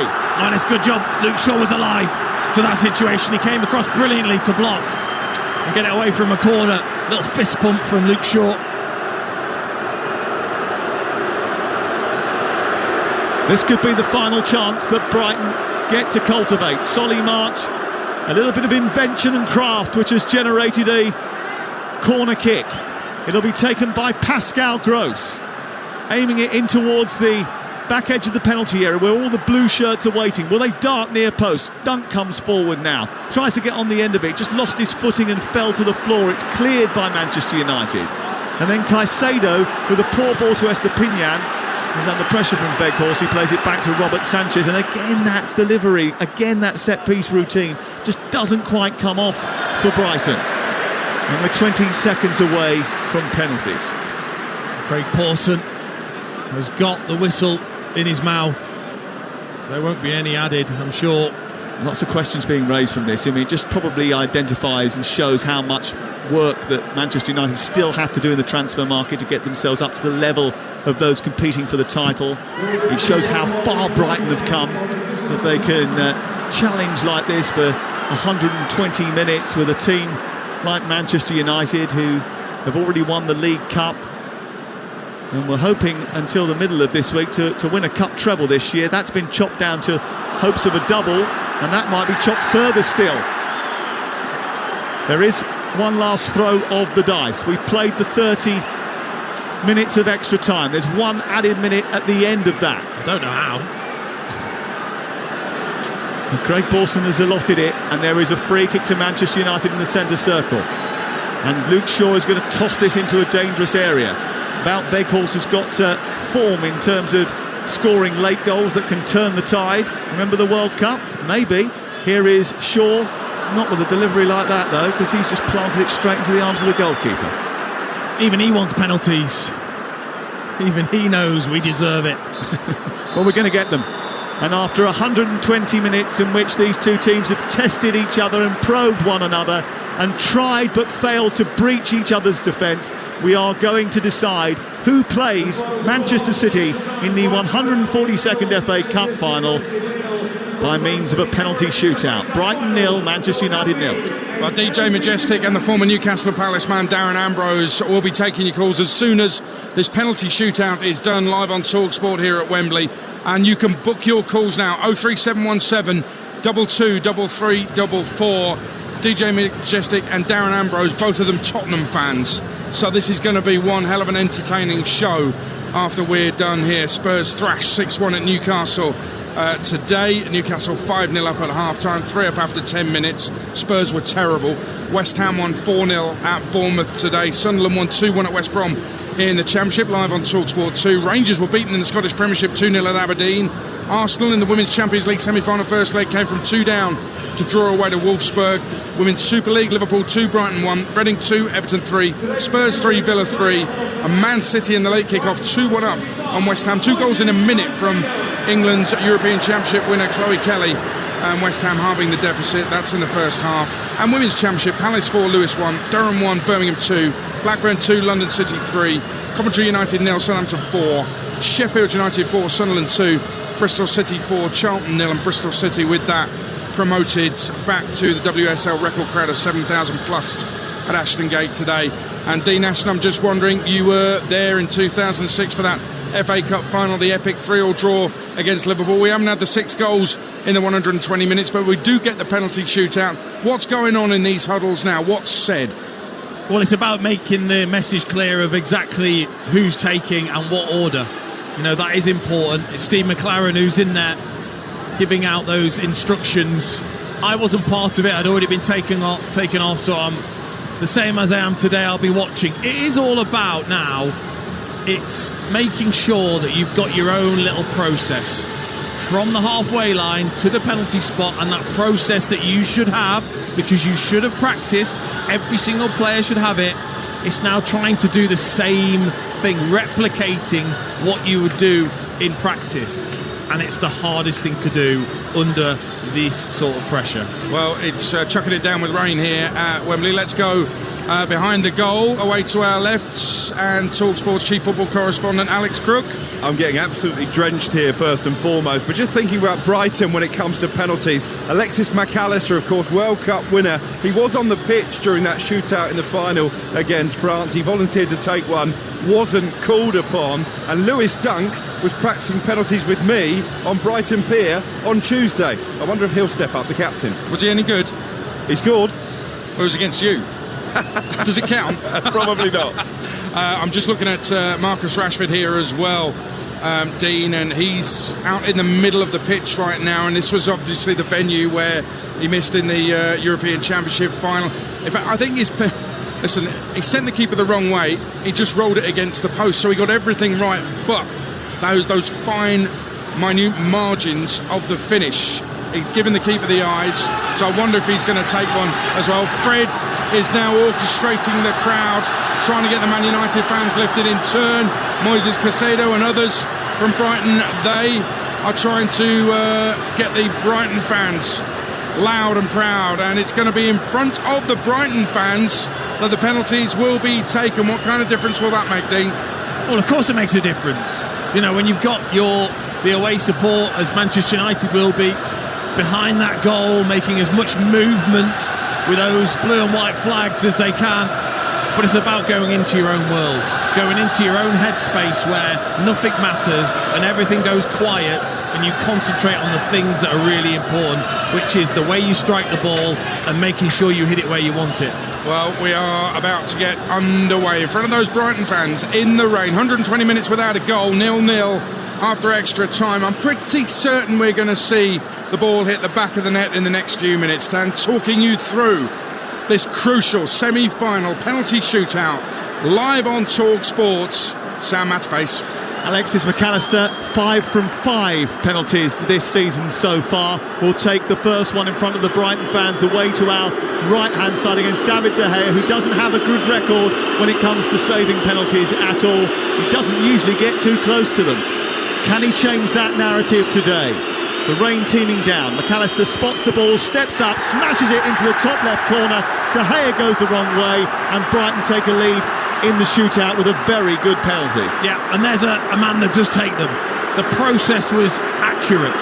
1, 2, 3, 4 steps back, takes his time, positive run up, sticks it the other side of David De Gea. Brighton went out of the League Cup on penalties to Charlton earlier in the season. Casemiro now stepping up for Manchester United, places the ball on the spot. It's their first penalty in front of the Brighton fans. The Brazilian takes a big run up to the edge of the penalty area. Robert Sanchez is standing between him and the goal. He steps up right-footed, slides it along the floor and into the corner of the net, and it's 1-1 in the shootout, and it's a terrific penalty from Casemiro. Yeah, this would be my penalty. Run up as if you're going to smash it, and then firmly side-foot it the opposite way. Pascal Gross, the German, taking the next penalty. Now, he missed in that shootout against Charlton down at the Valley earlier in the campaign, so he's got a wrong to right here at Wembley Stadium.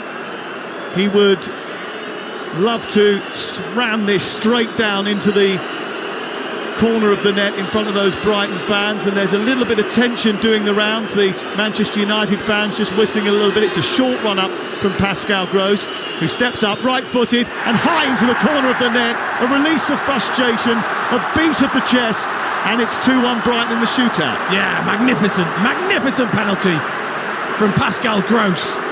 Just a ping right into the top corner. You know it's good when it hits that back corner of the goal. Great strike. Diego Dallo to take the next penalty kick for Manchester United. He's been switched from right back to left back and back to right back again over the course of the 120 minutes. This looks a very straight run-up from Diego Dallo, the Portuguese. The flags behind the goal, the blue and white ones, are being waved with gusto by the supporters as Dallo faces down Sanchez and steers it into the bottom corner, wraps it into the bottom corner with real venom. 2-2. Fair play, Diego Dallo. Again, feels like he's practiced that. Walks back straight, little jink to the left, couple of stuttering steps, drives up, brilliant firm side foot. Even makes a little noise the back of the goal where the stanchion is. Dennis Undav walks up to the spot. Bruno Fernandes watching on. He can't influence proceedings now, nor can Wan-Bissaka. Undav is going to take Brighton's third kick, the German, in from Union Saint-Gilloise in the summer. He's got a lot of goals there, but not here. He sends his penalty right in the net. Towards the far corner, David De Gea went the right way this time, and it snuck in at the side of the goal. A really good penalty from the German. Brilliant, absolutely brilliant, because David De Gea dives the right way and he goes reasonably early, but still it's right in the corner. Jadon Sancho, who missed a crucial penalty in the European Championship final whilst playing for England. It was at the other end, actually. He's going to take a penalty again at Wembley. Can he convert this one? It's 3-2 to Brighton in the shootout. This is United's third penalty. Sancho into the top corner. What a brilliant penalty. What a great moment. He showed nerves of steel there. He puffed out his chest in front of the Brighton fans, and he slammed it into the top corner past Robert Sanchez. 3-3. Sexy penalty, that. Honestly, absolute arrogance with that penalty. I loved it. Just took his time, sent the keeper the wrong way, and just whipped it into that top corner. Pervis Estepinian is the next up to take the penalty and face the music. He faces David De Gea, who just goes through a little process of keep walking to the edge of the 6-yard box and trying to psych out his opponent. Pervis Estepinian places the ball down on the spot, takes a couple of steps back, whistle blows from Craig Pawson, he hesitates and then steps up slowly, left-footed, drills it into the corner. Another precision penalty in this shootout where no one so far has missed. Oh, that was so confident. Really took his time. Some strange sort of bouncy, long strides that he took, but it was because he was waiting and he kept his eye on David De Gea, just waiting for a move, and then sent him the wrong way. And now it's Marcus Rashford's turn, and we know that he has had his penalty perils before in this stadium, but he's been taking them from Manchester United ever since. He is not a man that usually is beset by nerves, but a chance to level things up in the shootout for Marcus Rashford in front of the Brighton fans. There's a delay here and he's waiting, staring down Robert Sanchez, and then curls his run-up, steps up, hesitates, right-footed, into the corner, and scores for Manchester United. It's 4-4 in the shootout. Took his time, didn't he? Extra couple of breaths just to settle himself. But it's that same routine that I see him do time and time again. And with his power, if he gets it right, he's just not saving it. Well, Lewis Dunk's preparation for this penalty that he's about to take was to take penalties against Alex Crook on Brighton Pier.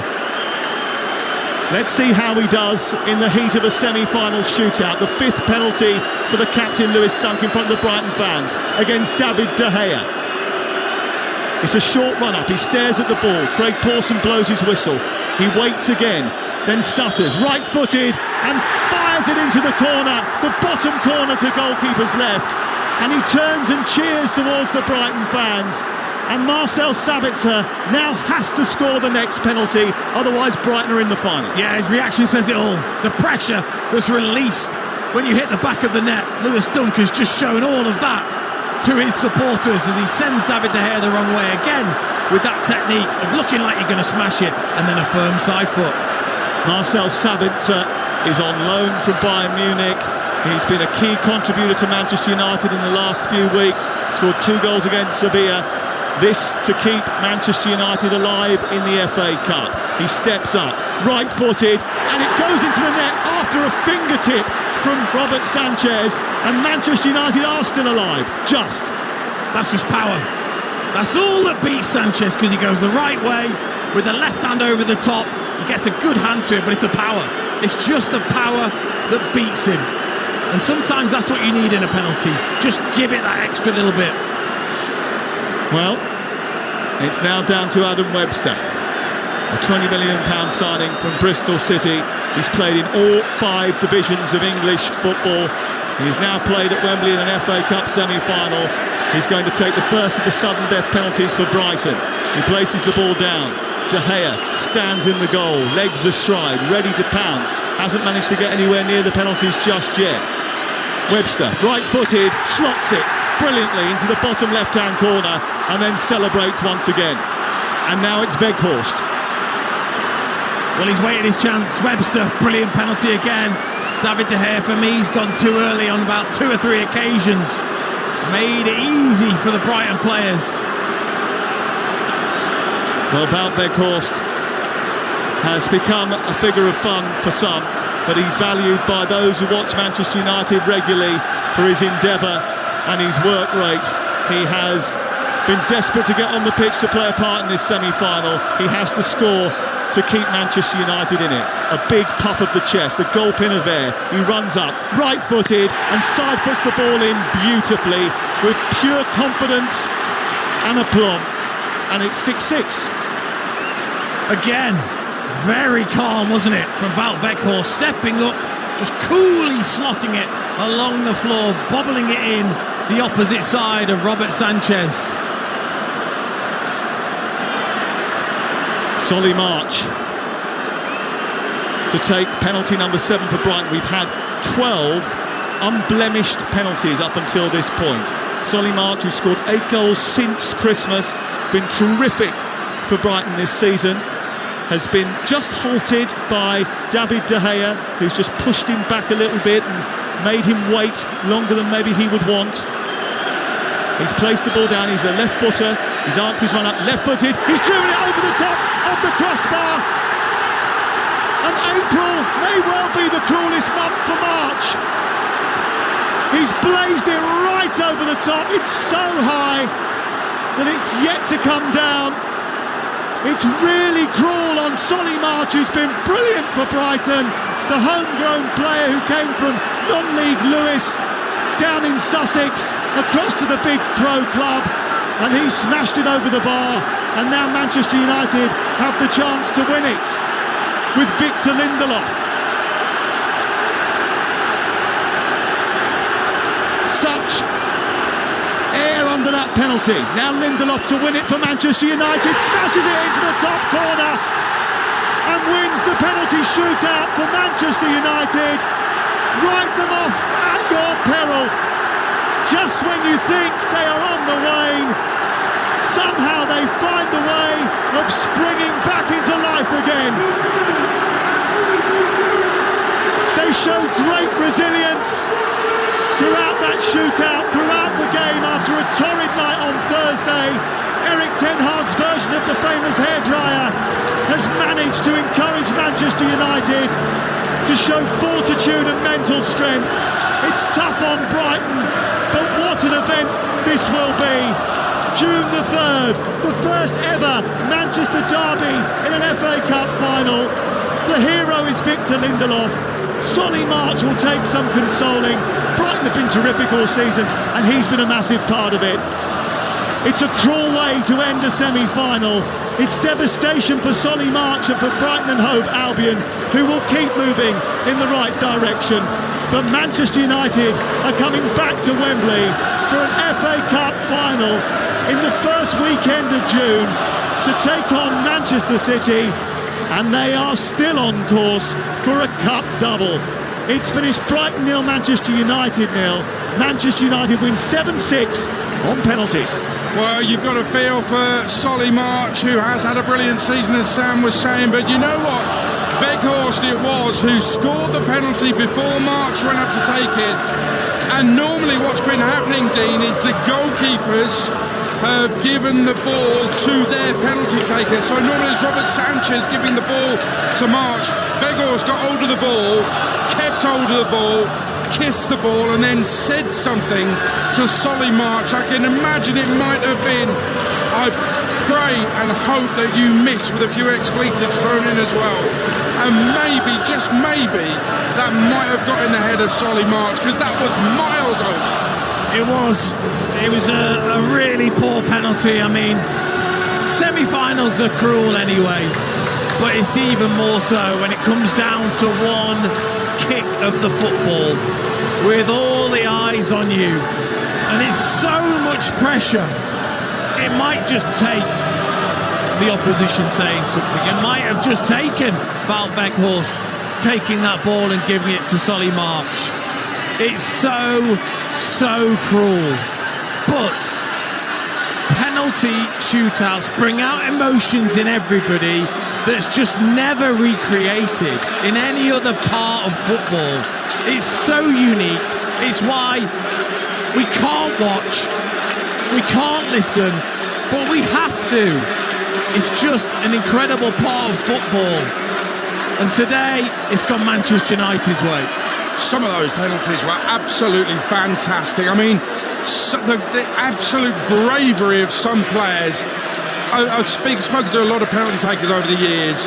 When you lift a penalty, there's always a massive risk, but so many of them ended up in the top corner. Those were brilliant penalties, most of them. They were, yeah. I mean, the goalkeepers rarely had a chance. I mean, Sanchez got his hand to one, and even that, you know, he really had to stretch to get a paw on it, and it wasn't enough. Sabitzer strike, and you know, sometimes, all the time, we look at the one that's missed, but we forget just how good the penalties are before, and especially when you go to sudden death. That is when it is ramped up even more as a penalty taker. And just imagine for a moment what it was like in the rain again, in this stadium again, for Jadon Sancho and for Marcus Rashford to face that penalty shootout with a hostile crowd behind that goal away to our right. The fact that they showed such nerveless ability to fire the ball into the net. And I mean, Sancho's penalty was terrific, really. I mean, I remember going back to the Villarreal final, every penalty was scored apart from the one from the goalkeeper. Today, you know, we've had 12 penalties before March has missed, 13 converted penalties in all. I mean, it's terrific technique. Really was sensational, the penalty shootout, and you've got a feel for Solly March. Jason Steele, the sub-keeper for Brighton, had his arm around Solly March a moment ago as they went to applaud the Brighton fans, and that was reciprocated from those fans as well. And I think that, you know, they didn't want anyone to miss, but of all their players to miss, it's the local hero. They would not have wanted him to be the fall guy today. No, they wouldn't. I mean, he's been such a shining light this season, especially Solly March. It wasn't his day today, though, was it? And actually surprising maybe that Matoma and March were left to the latter stages of the penalty shootout. You know, two players that hadn't had their best game, that you would expect would be high up on the list for penalty taking, but it's so unique. Every player is very different in how they view penalties, how they cope with it, and maybe those two just, it isn't their favourite thing to do. And when you put it so far over, it shows how uncomfortable you have to be, because, you know, he's a top quality footballer. From 12 yards with the ball not moving, to miss so wildly has to be in your head. Yeah, some of the very best footballers, as we know over the years, some of the greatest have missed penalties and missed them badly as well. You are spot on, it is all in their head. And I think maybe Brighton over the course of the 120 minutes will have a few regrets because they didn't show the best of themselves, I think, in this semi-final. No, and I think that's what they'll look back on. You always think, well, we want to show our best, and then if we're just beaten by a better side, you can cope with that. I think there'll be a few players that think, I've not reached the levels today that I have all season. You know, you can credit Manchester United in terms of defensively, but they weren't as fluid, as confident in the final third as they have been. And it's these big games where you, as a player, you have to try and step up to the level, not let the pressure get to you, deliver your best performance. And a few Brighton players just weren't able to do that today. But, I mean, look, they took Manchester United all the way. I think their supporters will be extremely proud of their side. Absolutely. And we've got ourselves, Dean, a Manchester derby for the FA Cup final, which I think will make most neutrals smile. I mean, the fact that, you know, the first game between the two was 6-3 to City, you've got you rubbing your hands together thinking, we'll have more of that. And then United do Manchester City in the next game as well. And I think it's got so many little stories to go with it, thousands of little vignettes to go along with it. Well, what a final it promises to be. Oh, I mean, yeah, it's like you said, for the neutral, I think it's already exciting to think about what that contest is going to look like when it comes about at the end of the season. Obviously, we'll know at that point where the two sides have finished in the Premier League and where the two sets of players mentally will be at, but it'll make for a wonderful spectacle visually, you know, to have one side red, one side blue here at Wembley. That's going to be special. Well, if it's anything like the 6-3, there were 34 efforts at goal between the two sides, 18 of them on target. Yes, please, we'll have a bit of that for the final between the two Manchester clubs, right? Oh, absolutely, yeah. I mean, you know, they cancelled each other out today. I think, you know, when you look at those two sides, the two Manchester sides, you know, they'll be looking to be very similar, Manchester United. They'll be looking to absolutely ruin that final, make it scrappy, make it into a bit of a fight. And City will be the opposite. They'll be trying to dazzle everyone. Well, it means United end their hopes of a treble. They'll definitely go for that. We shall see. Wednesday night is the next step for that for Manchester City. And we've got that game live and exclusive. It's only on Talksport. You get it for free as well. Manchester City against Arsenal. In fact, all 10 midweek Premier League games are live and exclusive on the Talksport network. You'll need to download the app, go to live games, and that will tell you and guide you where you need to be for each of those games. But Dean Ashton, Sam Matterface, thank you very much. 120 minutes, neither side could manage a goal until the shootout. They'll be taking your calls on it next on Talksport on the Boot Room. 03717 223344. DJ Majestic and Darren Ambrose, both of them Tottenham fans after Spurs were hammered 6-1 at Newcastle today. You might want to talk about West Ham winning 4-0 at Bournemouth as well in the Premier League this afternoon. Or you might want to talk about this FA Cup semi-final live on Talksport. We thought it would be all things Brighton beautiful, but the FA Cup final is a Manchester derby. It's City against United, and in the penalty shootout, Sancho scored, Rashford scored, but of course it was an English player who missed. Live on Talksport. FA Cup live on Talksport.